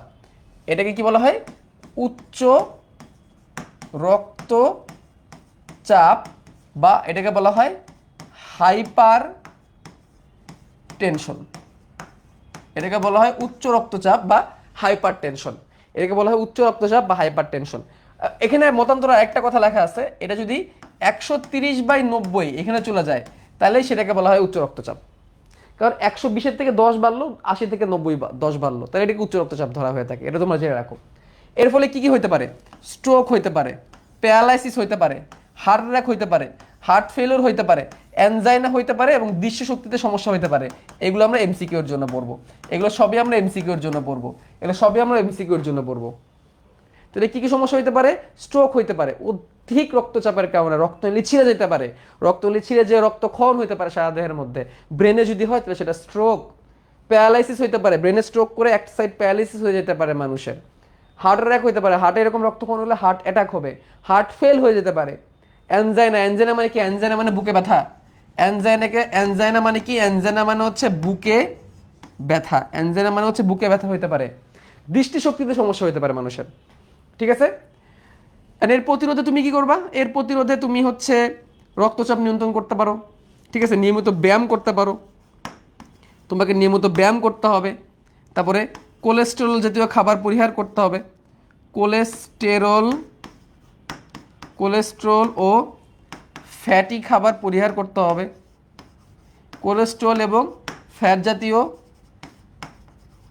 খাদ্য তোমাকে পরিহার করতে হবে। এগুলো হচ্ছে সমাধান, এগুলো হচ্ছে সমাধান। ঠিক আছে, আর নিম্ন রক্তচাপ কি, নিম্ন রক্তচাপ হচ্ছে ধরো এটা 100/60 হয়ে গেল, কত হয়ে গেল, 100/60, এটা নিম্ন রক্তচাপ। অর্থাৎ সিস্টোলিক প্রেশারও কমে গেছে, ডায়াস্টোলিক প্রেশারও কমে গেছে। ঠিক আছে, 100/60 হয়ে গেছে। তোমাদের বইয়ে এটাকে 90/60 বলছে, তোমাদের বইয়ে এটাকে 90/60 বলছে, বাট অ্যাকচুয়ালি এটাকে আমরা এভাবে বলতে পারি যে এখানে নর্মাল কোড ধরছে 120/80, এটা ধরো 110 হয়ে গেল, 80 জায়গায় 90 হয়ে গেল, তাইলে এটাকে লো ব্লাড প্রেশার বলা যেতে পারে। But 90/60 is optimum for the low blood pressure. তো লো ব্লাড প্রেশারের জটিলতা কি, লো ব্লাড প্রেশার হইলে মানুষ অজ্ঞান হয়ে যেতে পারে, মানুষ অজ্ঞান হয়ে যেতে পারে, এটাই হয়, লো ব্লাড প্রেশারে মানুষ অজ্ঞান হয়ে যায়। তারপর দেহে দেহের অঙ্গ বিকল হইতে পারে, দেহের যে অঙ্গ প্রত্যঙ্গ আছে সেটা পর্যাপ্ত পরিমাণ রক্ত না পেয়ে বিকল হইতে পারে, এইগুলাই হয়। ঠিক আছে, এইচডিএল এলডিএল এর মধ্যে কোনটা বলো, অবভিয়াসলি তোমরা এটা জানো যে এইচডিএলটাই আমাদের জন্য বেটার, লো ডেন্সিটি লিপোপ্রোটিনটাই আমাদের জন্য খারাপ, তাই না? ওকে, এইবার আসো খুবই গুরুত্বপূর্ণ টপিক আমরা যেটা পড়তে যাচ্ছি, সেটা হচ্ছে ব্যারো রিসিপ্টর। এইখান থেকে সৃজনশীল আসে, বাট এইখানে যেটা আমরা পড়বো সেটা কনসেপ্ট। এই স্লাইডে যেটা পড়বো সেটা হচ্ছে কনসেপ্ট, এই স্লাইডে আমরা যেটা পড়তে সেটা হচ্ছে কনসেপ্ট। ব্যারো রিসিপ্টর এইটাকে চলো আমরা একটু ভাঙি। ব্যারো রিসিপ্টর শব্দটি বিশ্লেষণ করলে, ব্যারো মানে চাপ, কারণ আমরা ব্যারোমিটার দিয়ে চাপ মাপি। ব্যারো মানে চাপ বা প্রেশার, ব্যারো শব্দ হচ্ছে চাপ বা প্রেশার, কারণ ব্যারোমিটার দিয়ে আমরা চাপ মাপি। And receptor is coming from receiver. Receptor শব্দ অর্থ হচ্ছে কি, সংবেদনশীল গ্রহণকারী বা সেন্সর বা রিসিভার। অর্থাৎ এমন একটা নার্ভ বা এমন কোনো কোষ যেখানে সে নার্ভ ঢুকবে এবং সেই কোষ নার্ভের কাছে উদ্দীপনা পাঠাবে। অর্থাৎ রিসিপ্টর মানে কি, রিসিপ্টর মানে হচ্ছে এমন কিছু কোষ, দেস আর দ্য সেলস, এমন কিছু কোষ, এই যে কোষ, বিশেষ কিছু কোষ বা টিস্যু, অনেকগুলো কোষ মিলে তো কি তৈরি হয়, টিস্যু তৈরি হয়। বিশেষ কোষ বা টিস্যু, দিস আর দ্য সেলস, এরা কি করে, এইখান থেকে উদ্দীপনা নিয়ে নার্ভ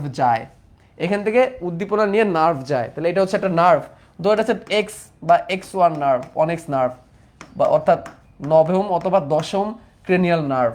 ঠিক আছে, এরা উদ্দীপনা বহন করে নিয়ে যাচ্ছে এই জায়গা থেকে। তাহলে রিসিপ্টর হচ্ছে কি, রিসিপ্টর হচ্ছে সেই জায়গা, সেই কোষ, যা সেই সকল কোষ, সেলস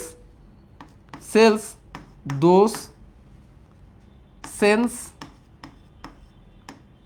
সেন্স সামথিং, অর্থাৎ এমন কোষ যেগুলো কোনো উদ্দীপনাকে সেন্স করে, এমন কোনো কোষ যেটা উদ্দীপনাকে গ্রহণ করে এবং সেটাকে স্নায়ুর মাধ্যমে কোথায় প্রেরণ করে, সিএনএস এ প্রেরণ করে, কেন্দ্রীয় স্নায়ুতন্ত্র প্রেরণ করে, প্রান্তীয় স্নায়ুতন্ত্র প্রেরণ করতে পারে। ঠিক আছে, বুঝছি রিসিপ্টর কি জিনিস। তাহলে রিসিপ্টর হচ্ছে এমন কিছু কোষ, ঠিক আছে, যা যা এমন কিছু সেল বা এমন কিছু সেল উইথ নার্ভ যেটা কোনো উদ্দীপনাকে গ্রহণ করে সেটাকে পর্যালোচনা করে, সেন্সরের মতো। তাহলে ব্যারোরিসেপ্টর হচ্ছে এমন একটি সংবেদনশীল রিসিপ্টর যা চাপ বা রক্তচাপ পরিবর্তন শনাক্ত করতে পারে এবং সেটা অনুযায়ী কার্যক্রম করতে পারে। অর্থাৎ তোমার দেহে রক্তচাপ কি হচ্ছে কখন সেটাকে সে শনাক্ত করে হাড়ের কাছে পাঠাবে, ব্রেনের কাছে পাঠাবে, কেন্দ্রীয় স্নায়ুতন্ত্রে পাঠাবে এবং কেন্দ্রীয় স্নায়ুতন্ত্র সেই অনুযায়ী পদক্ষেপ নিবে। ঠিক আছে, এই হচ্ছে বায়োরিসেপ্টর। তাহলে দেখো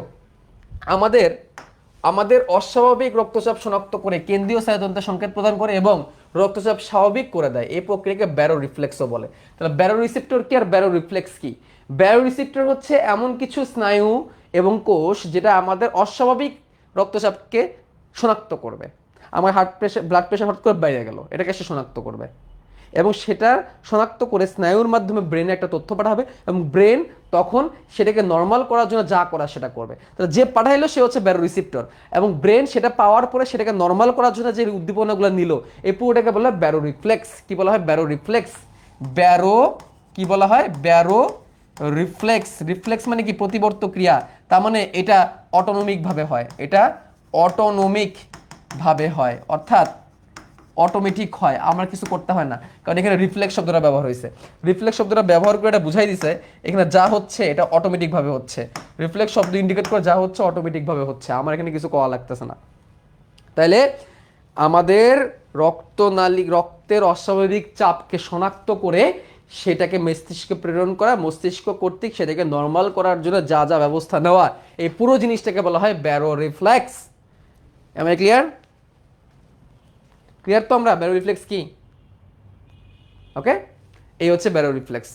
আচ্ছা, একদিন বলছে 110/70 হবে না ভাইয়া? হবে। আচ্ছা, 110/70ই হবে, ওইটা আমি মনে ভুল করছি। 90 না, এটা 70 হবে।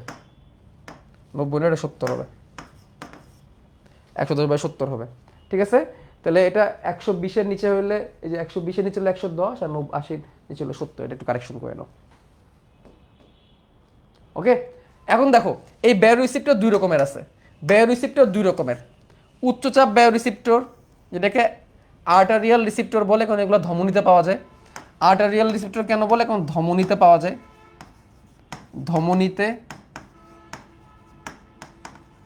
যায়, আর হচ্ছে নিম্নচাপ বায়োরিসেপ্টর, এটাকে আয়তন রিসেপ্টরও বলে। কারণ সে আয়তন রিসেপ্টর কেন বলে? কারণ সে রক্তের আয়তন নিয়ন্ত্রণের মাধ্যমে রক্তচাপকে নিয়ন্ত্রণ করে।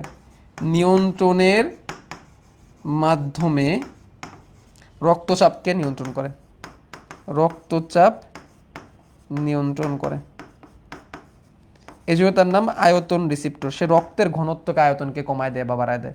এটাকে কার্ডিও পালমোনারি রিসেপ্টরও বলা হয়, কারণ এখানে হৃদ ফুসফুস দুটোই কানেক্টেড। এখানে কার্ডিও মানে হচ্ছে হার্ট আর পালমোনারি মানে হচ্ছে লাংস। এখানে হার্ট আর লাংস দুটোই কানেক্টেড, এই জন্য এটাকে কার্ডিও পালমোনারি রিসেপ্টর বলা হয়। তাহলে যদি সৃজনশীলে আসে যে ব্যারো রিসেপ্টর ব্যাখ্যা করো, তখন তোমাকে বলতে হবে যে রিসেপ্টরের মাধ্যমে অস্বাভাবিক রক্তচাপ শনাক্ত করা হয় তাকে বলে ব্যারোরিসেপ্টর, এবং অস্বাভাবিক রক্তচাপ শনাক্ত করে মস্তিষ্ক কর্তৃক সেটাকে নিয়ন্ত্রণ করাকে, স্বাভাবিক করাকে বলা হয় ব্যারোরিফ্লেক্স। ব্যারোরিসেপ্টর দুই ধরনের, উচ্চচাপ ব্যারোরিসেপ্টর, নিম্নচাপ ব্যারোরিসেপ্টর। উচ্চচাপ ব্যারোরিসেপ্টরগুলো রক্তচাপ বেড়ে গেলেই তখনই সে উদ্দীপিত হয়, কমে গেলেও হইতে পারে, আবার বেড়ে গেলেই হয়। এটাকে আর্টারিয়াল রিসেপ্টর বলে, কারণ এটা আর্টারিতে বা ধমনীতে রিসেপ্টরগুলো আছে। আর এটা হচ্ছে নিম্নচাপ রিসেপ্টর, রক্তচাপ কমে গেলে রক্তের আয়তনকে বাড়ানো, ঘনত্বকে বাড়ানোর মাধ্যমে সে উদ্দীপিত হয়। এবং এখানে হৃৎপিণ্ড এবং ফুসফুস দুইটাই কানেক্টেড, এই জন্য এটাকে কার্ডিও পালমোনারি রিসেপ্টর বলা হয়। পালমোনারি মানে হচ্ছে ফুসফুস। ক্লিয়ার এই কথাগুলা? আচ্ছা, আমি যে স্লাইডে দেখাচ্ছি তোমাদের তো অনেকে নোট করতে প্রবলেম হইতেছে, এখন বলো এটা কি তোমাদের কি খুব বড় সমস্যা হচ্ছে নাকি স্লাইডই বেটার? স্লাইডে কিন্তু অনেক কিছু পড়ায় ফেলা যায়, সময় কিন্তু অনেক বাঁচে। তোমরা বলো তো খুব কম সমস্যা হচ্ছে এটার কারণে তোমাদের?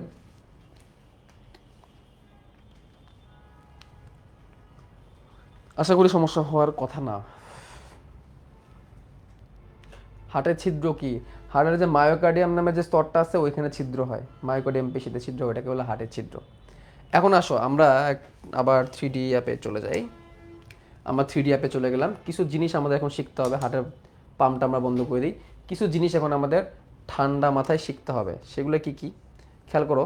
এই হচ্ছে আমাদের হার্ট, হার্টের এটা হচ্ছে মহাধমনী। মহাধমনীর গঠনটা একটু দেখো, মহাধমনী থেকে অক্সিজেনযুক্ত রক্ত সারা দেহে যায়। মহাধমনীর গঠনটা একটু দেখো, এটা এভাবে বেঁকে গেছে। মহাধমনীটা কিন্তু এই দেখো এইভাবে বেঁকে নিচের দিকে গেছে, এইভাবে বেঁকে নিচের দিকে গেছে। নিচের দিকে কেন গেছে? যাতে করে বডির নিচের দিকে সে অক্সিজেনযুক্ত রক্ত দিতে পারে।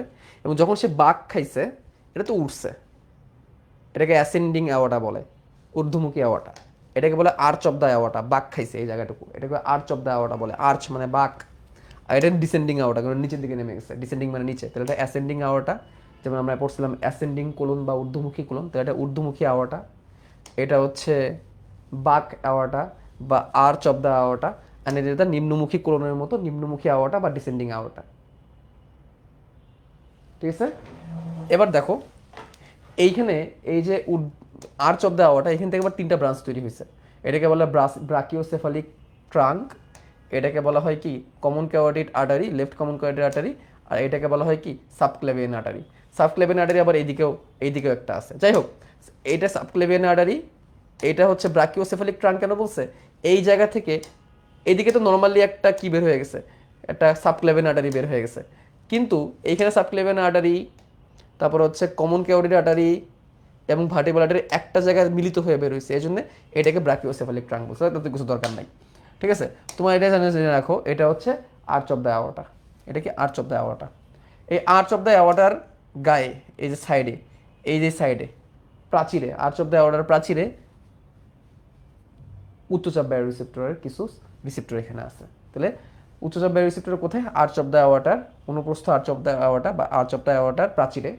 এবং দেখো আর্চ অফ অ্যাওয়াটা থেকে দেখো কিছু নালিকা বের হয়েছে, কিছু নালিকা বের হয়েছে যে আর্চ অফ দ্য অ্যাওয়াটা। নালিকাগুলো খেয়াল করতে হবে আমাদের, এটা দরকার নাই, আমার এটা একটু খেয়াল করি। এটা হচ্ছে বাম দিক আর এটা হচ্ছে ডান দিক।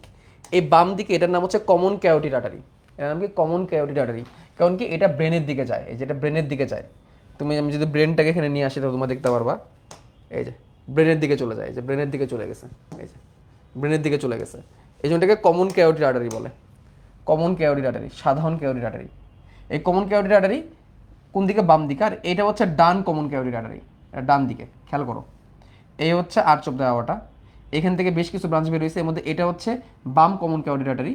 আর এই ব্রাকিওসেফালিক ট্রাঙ্ক থেকে বের হয়েছে ডান কমন ক্যারোটিড আর্টারি।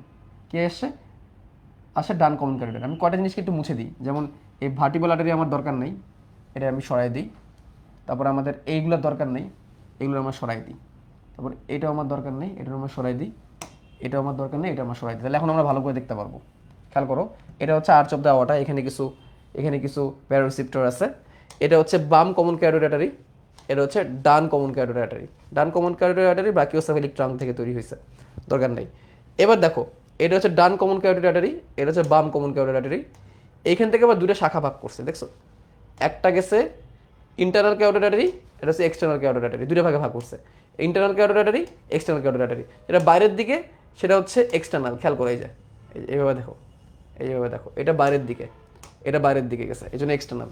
এটা বাইরের দিকে গেছে এক্সটার্নাল, আর মাঝখানে আছে এই দুইটা, এই জন্য ইন্টারনাল। তো এগুলো দরকার নেই, আমরা যেটা জানবো সেটা হচ্ছে কমন ক্যারোটিড আর্টারি বা ক্যারোটিড আর্টারি দুটো ভাগ হয় এখান থেকে এসে দুটো ভাগে ভাগ হয়। এর মধ্যে এই যে জায়গাটা দেখো, ভাগ হওয়ার পরে এই যে দেখো যে একটা স্ফীত জায়গা তৈরি করছে না, এই জায়গাটা একটু স্ফীত না, খেয়াল করো তো, এই জায়গাটা একটু স্ফীত না। এটা তো হচ্ছে বাম কমন ক্যারোটিড আর্টারি, এটা ডান কমন ক্যারোটিড আর্টারি, এখান থেকে দুটো ভাগে ভাগ হয়েছে, এখান থেকে দুটো ভাগে ভাগ হয়েছে। তো এই জায়গাটা স্ফীত না, এটাও স্ফীত, এটাকে বলে ক্যারোটিড সাইনাস। দেখো লেখা আছে ক্যারোটিড সাইনাস। ক্যারোটিড সাইনাসে আছে ক্যারোটিড বডি, এবং ঠিক এই ক্যারোটিড সাইনাস, এই যে এই দুটো ক্যারোটিড সাইনাস, এই দুটো ক্যারোটিড সাইনাসেই আছে বায়োরিসেপ্টর। এখানে আছে কি বায়োরিসেপ্টর। তাহলে খেয়াল করো, তাহলে বায়োরিসেপ্টরগুলো কোন কোন জায়গায় আছে? এখানে আছে বায়োরিসেপ্টর, এখানে আছে বায়োরিসেপ্টর, এখানে আছে বায়োরিসেপ্টর। এই হচ্ছে উচ্চচাপ বায়োরিসেপ্টরগুলো। এখানে কোষ থেকে কিছু স্নায়ু বের হয় এবং এটা উদ্দীপনা নিয়ে যায়, রক্তচাপের উদ্দীপনা নিয়ে যায়। ঠিক আছে, তাহলে এই হচ্ছে বায়োরিসেপ্টরগুলো। তাহলে এখানে দেখো আমাদের এখানে সুন্দর করে দেওয়া আছে, এই যে এই জায়গাটায় আমি অন্য কালার ইউজ করি, পার্পল কালার ইউজ করি, পিঙ্ক কালার ইউজ করি, এই জায়গাটায়, এই জায়গাটায়, এই জায়গাটায় এবং এই জায়গাটায়, এই দূরে জায়গায়, এই দূরে জায়গায়। কোনটার নাম কি? কোনটার নাম কি? এটা হচ্ছে অনুপ্রস্থ, মানে পাশাপাশি আড়াআড়ি অনুপ্রস্থ অ্যাওর্টিক আর্চের প্রাচীরে, আর্চের প্রাচীরে এবং ডান বাম ক্যারোটিড সাইনাসের, ক্যারোটিড সাইনাসের ক্যারোটিড বডিতে, ক্যারোটিড বডিতে। ক্যারোটিড বডি কি? ক্যারোটিড সাইনাসে থাকে ক্যারোটিড বডি, বিশেষ কোষ। এই দুই জায়গায় হচ্ছে উচ্চচাপ বায়োরিসেপ্টর। ঠিক আছে, এই যে দেখো অ্যাওর্টিক আর্চ, আমি এখানে সুন্দর করে দাগাই দিছি। এ হচ্ছে অ্যাওর্টিক আর্চ, এই হচ্ছে ক্যারোটিড সাইনাস, দুইটা ক্যারোটিড সাইনাস এই দুই জায়গায়। ক্লিয়ার? মনে থাকবে? মনে থাকবে। এখন তোমাকে পরীক্ষায় চিত্র আঁকাইতে হবে, এটাই হচ্ছে সবথেকে বড় সমস্যা। তোমাকে পরীক্ষায় চিত্র আঁকাইতে হবে, অবস্থান। ঠিক আছে, কেমনে আঁকাবা? এই চিত্র আঁকাবা, আমি দেখা দিচ্ছি কেমনে আঁকাবা। ঠিক আছে, এইভাবে দেখাবা মহাধমনী, এভাবে দেখাবা মহাধমনী। মহাধমনী দেখানোর পরে এইভাবে বের করে দিবা বাম ক্যারোটিড আর্টারিকে, কমন ক্যারোটিড আর্টারিকে, এবং এখান থেকে দুটো ব্রাঞ্চ তৈরি করবা এবং এবার স্ফীত করে দিবা। এই গেল, এই হয়ে গেল একটা। এবং এখান থেকে বের করবা ব্রাকিওসেফালিক ট্রাঙ্ক, ব্রাকিওসেফালিক ট্রাঙ্ক থেকে এবং বের হবে এবং আরেকটা বের হবে এইভাবে, এবং এইখানে এসে দুটো ভাগে ভাগ করে দিবা। এটা এভাবে চলে যাবে, এটা এভাবে চলে যাবে, হয়ে গেল চিত্র। ঠিক আছে, এই চিত্রই তুমি এখানে হার্টের মহাধমনী বুঝাই দিবা। তাহলে এটাকে বলবা arch of the aorta, arch of aorta বা মহাধমনীর আর্চ। এটাকে বলবা বাম কমন ক্যারোটিড, বাম কমন ক্যারোটিড আর্টারি। এটা হবে বাম কমন ক্যারোটিড আর্টারি, এটা হচ্ছে ডান কমন ক্যারোটিড আর্টারি। ডান সাধারণ ক্যারোটিড আর্টারিও বলা হয় এটাকে, সাধারণ ক্যারোটিড আর্টারি। এটা হচ্ছে কি? বাম ক্যারোটিড সাইনাস,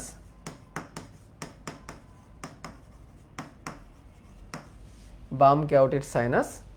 আর এটা হচ্ছে ডান ক্যারোটিড সাইনাস, ডান ক্যারোটিড সাইনাসের ক্যারোটিড বডি। এবং এখানে বুঝাই দিবা নার্ভগুলো আছে, কেমনে বুঝাবা? এই যে এখানে রিসেপ্টরগুলো এভাবে বুঝাবা, এভাবে দেখে বুঝাই দিবা এগুলো হচ্ছে কি? রিসেপ্টর।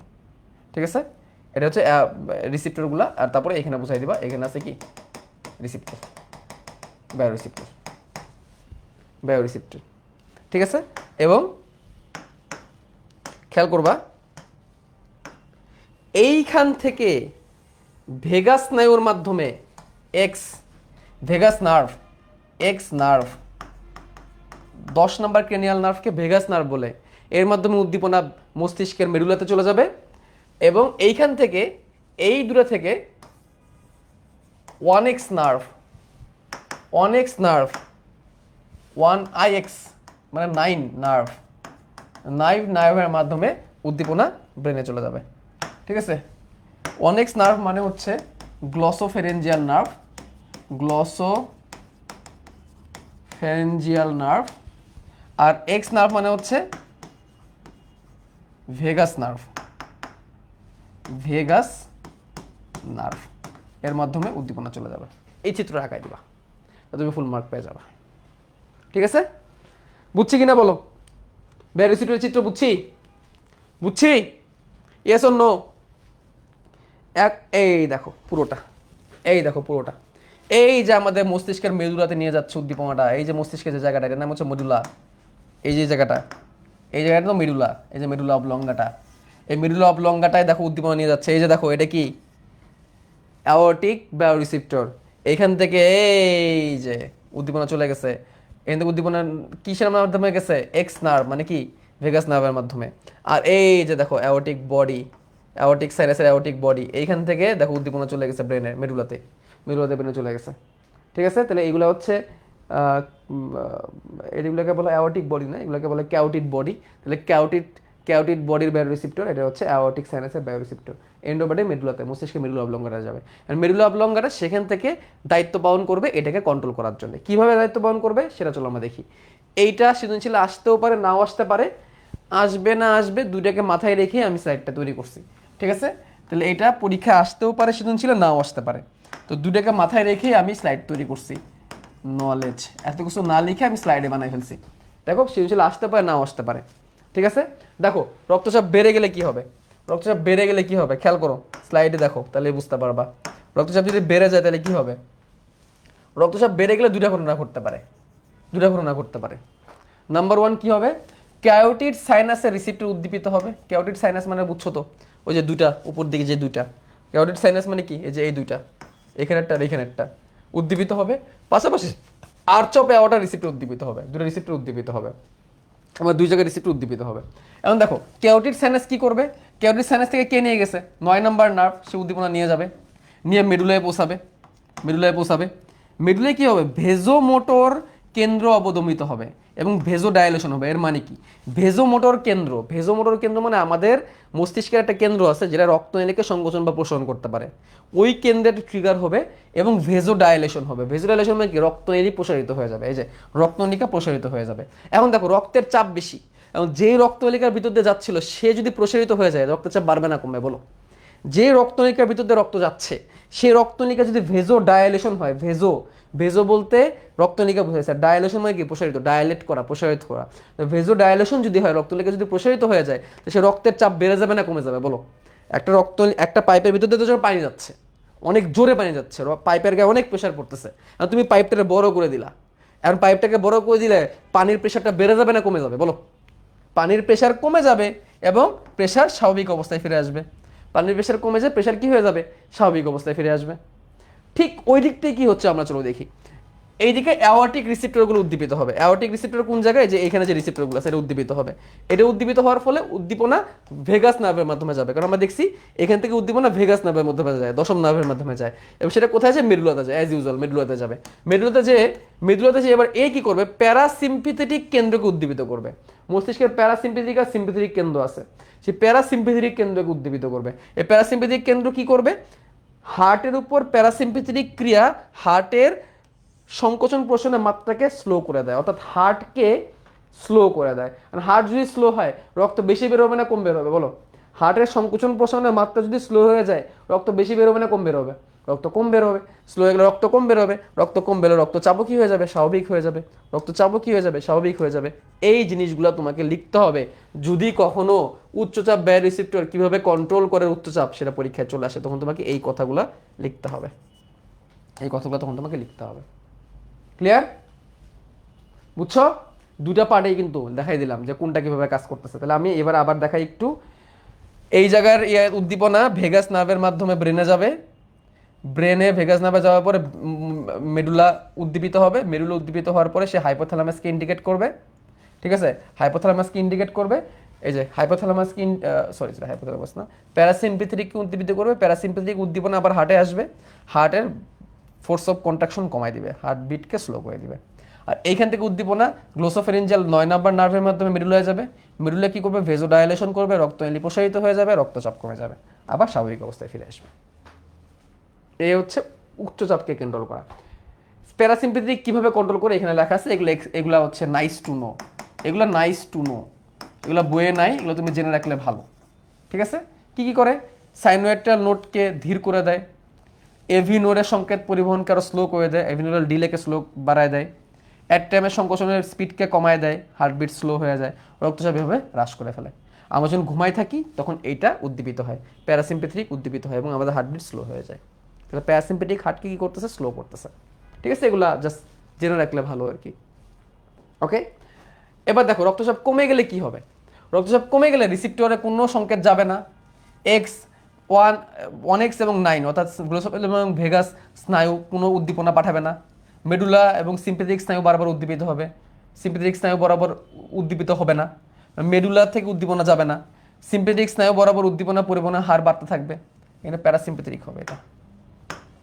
মেরু থেকে সিম্পেথেটিক স্নায়ু বরাবর উদ্দীপনা বাধাপ্রাপ্ত হবে না, মানে কি সিম্পেথেটিক। এবার সিম্পেথেটিক উদ্দীপিত হবে, সিম্পেথেটিক উদ্দীপিত হবে।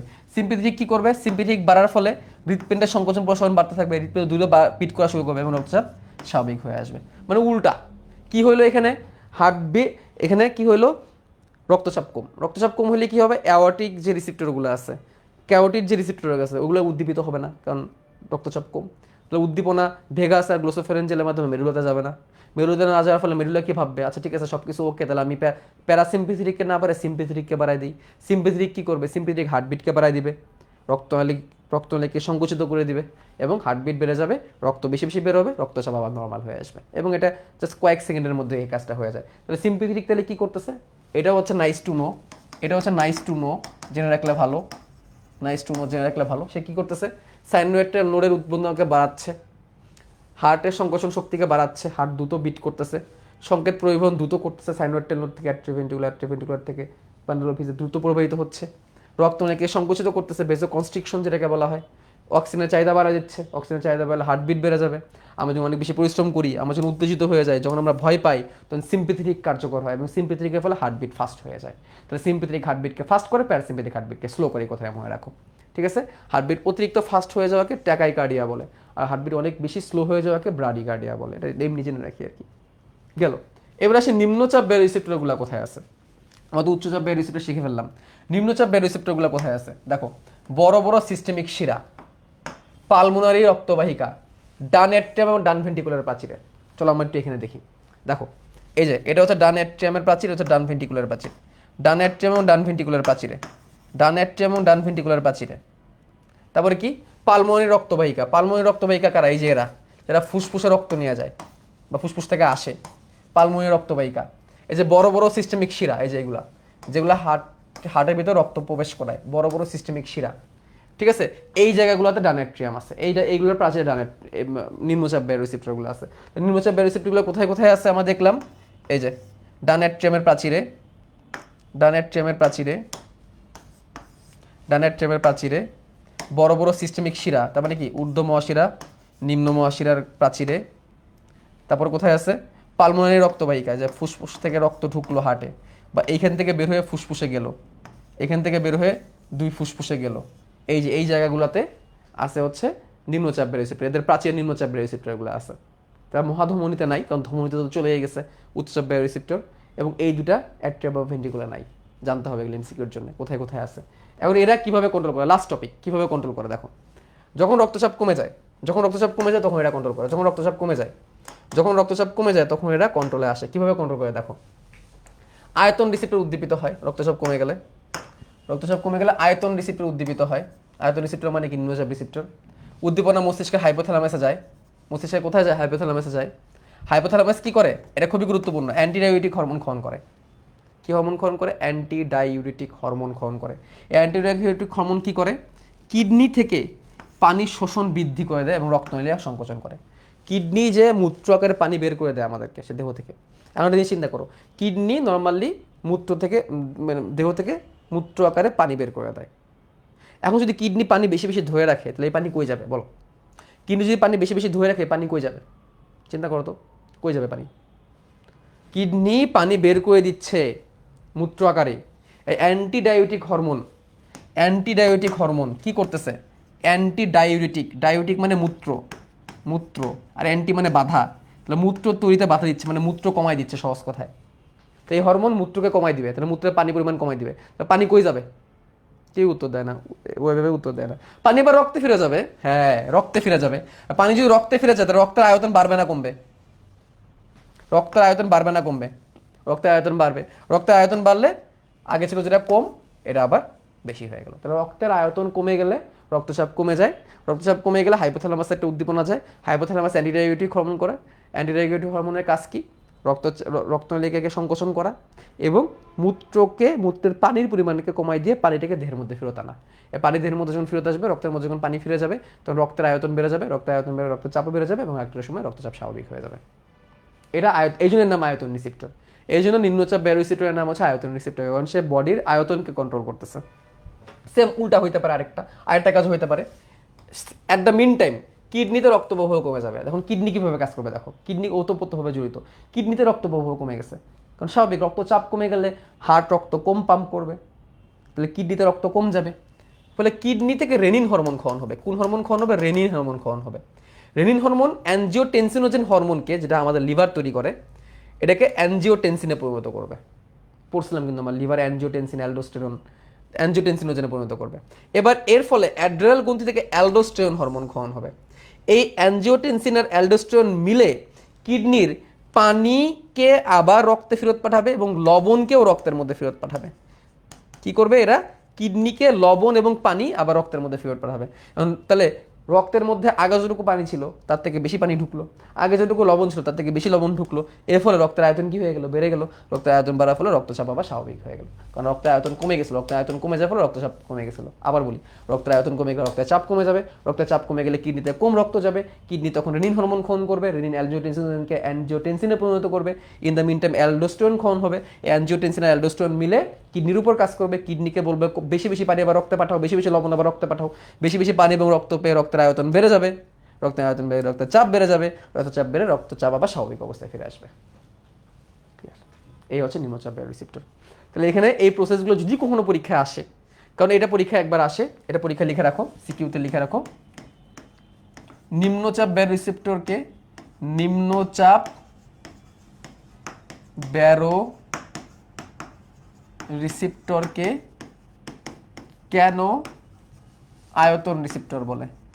কেন আয়তন রিসেপ্টর বলে? নিম্নচাপ ব্যয় রিসেপ্টরকে কেন আয়তন রিসেপ্টর বলে? তখন এটা লিখতে হয় তোমাকে, ঠিক আছে? আর নিম্নচাপ ব্যয় রিসেপ্টরগুলো অবস্থান কোথায়? এটা এমসিকিউতে আসবে, এটা এমসিকিউতে আসবে, তার মানে এটা হচ্ছে মেমোরাইজ। এগুলো নাইস টু নো, এগুলো পরীক্ষা আসবে না।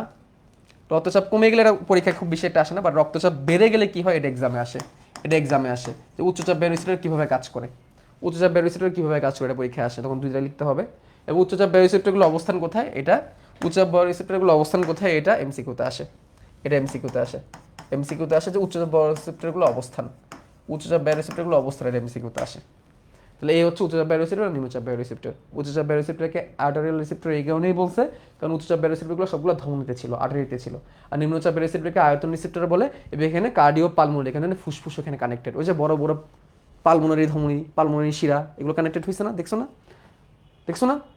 বড় বড় সিস্টেমিক শিরা, মানে ঊর্ধ্ব মহাশিরা, নিম্ন মহাশিরা, ডান অ্যাট্রিয়াম আর ভেন্ট্রিকল, এবং কি পালমোনারি রক্তবাহিকা, ওই যে ফুসফুসের দিকে যেগুলো গেছে, আমার এখানে ফুসফুস কানেক্টেড। ক্লিয়ার? ডান। আমাদের আজকের লেকচার এখানে শেষ, মাত্র 1.5 ঘন্টা হয়েছে, পড়াইছে অনেক কিছু।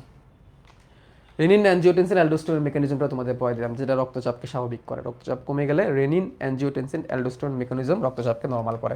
লিখে দিই, RAM RAM, renin angiotensin aldosterone mechanism, renin angiotensin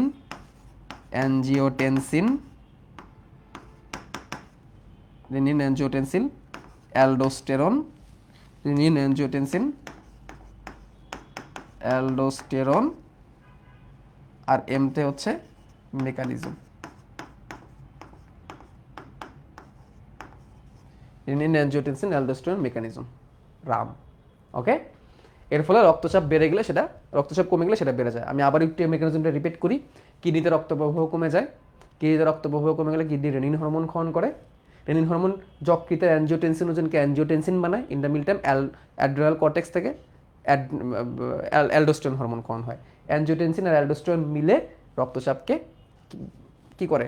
বাড়ায় দেয়। কেমনে বাড়ায় দেয়? কিডনিকে এফেক্ট করে, কিডনিকে বলে বেশি বেশি পানি আবার রক্তের মধ্যে পাঠাও, বেশি বেশি লবণ রক্তের মধ্যে পাঠাও, রক্তের মধ্যে লবণ আর পানি বেড়ে যায়, রক্তচাপ বেড়ে যায়। তার মানে মুদ্রা কথা হচ্ছে যে আয়তন রিসেপ্টর কিভাবে কাজ করে? রক্তের মধ্যে পানির পরিমাণ বাড়ায় দেওয়ার মাধ্যমে, লবণের পরিমাণ বাড়ায় দেওয়ার মাধ্যমে, যেটা আমরা অন দ্য আদার হ্যান্ড আরেকটা প্রক্রিয়া দেখছিলাম যে রক্তচাপ কমে যায়, রক্তচাপ কমে গেলে মস্তিষ্কে হাইপোথ্যালামাসে সিগন্যাল যায়, হাইপোথ্যালামাস অ্যান্টিডিউরেটিক হরমোন ক্ষরণ করে, অ্যান্টিডিউরেটিক হরমোন কি করে, রক্তনালিকাকে সংকোচন করে। আরেকটা নাম হচ্ছে vasopressin hormone, anti diuretic hormone, ads এর আরেকটা নাম হচ্ছে vasopressin hormone, ads, ads antidiuretic hormone, বাইরে আরেক নাম হচ্ছে ভেজোপ্রেসিন হরমোন। ভেজোপ্রেসিন নাম দেখে বুঝতে পারতেছে, ভেজো মানে কি নালিকা, আর প্রেস মানে চাপ দেওয়া, রক্তনালিকাকে চাপ দেয়। এর ফলে কি হয়, রক্ত কিডনি থেকে বেশি বেশি পানি আবার রক্তে ফেরত আসে এবং রক্তনালী সংকুচিত হয়, এবার রক্তচাপ বেড়ে যায়। এই হচ্ছে আয়তন রিসেপ্টর। তাই আয়তন রিসেপ্টর কখন কাজ করতেছে, রক্তচাপ কমে গেলে কিন্তু কাজ করতেছে, এই জন্য এটাকে নিম্নচাপ রিসেপ্টর বলে। আর উচ্চচাপ রিসেপ্টর বেড়ে গেলেই কাজ করে, বাট কমে গেলেও কাজ করতে পারে। প্রত্যেকটা মেকানিজম তোমাদের আমি দেখাই দিছি। থ্যাংক ইউ ভেরি মাচ, ভালো থাকো, সুস্থ থাকো, তোমাদের রবিবার পড়াবো। আর যে জিনিসগুলো বাদ আছে, দ্বিচক্রী সংঘনটা আমি এক টান দিয়ে দেখাই দিব, হৃৎপিণ্ডের টিস্যু এক টান দিয়ে দেখাই দিব। নেক্সট দিন থেকে আমরা রক্ত সংবহন পদ্ধতিগুলো আলোচনা করব, সিস্টেমিক, পালমোনারি, তারপরে হচ্ছে পোর্টাল এবং করোনারি। আমরা হৃৎপিণ্ডের রোগ আর চিকিৎসা নিয়ে আলোচনা করবো। আর 2 থেকে 3টা ক্লাস হলে আমাদের আলোচনা শেষ হয়ে যাবে ইনশাল্লাহ। আল্লাহ হাফেজ।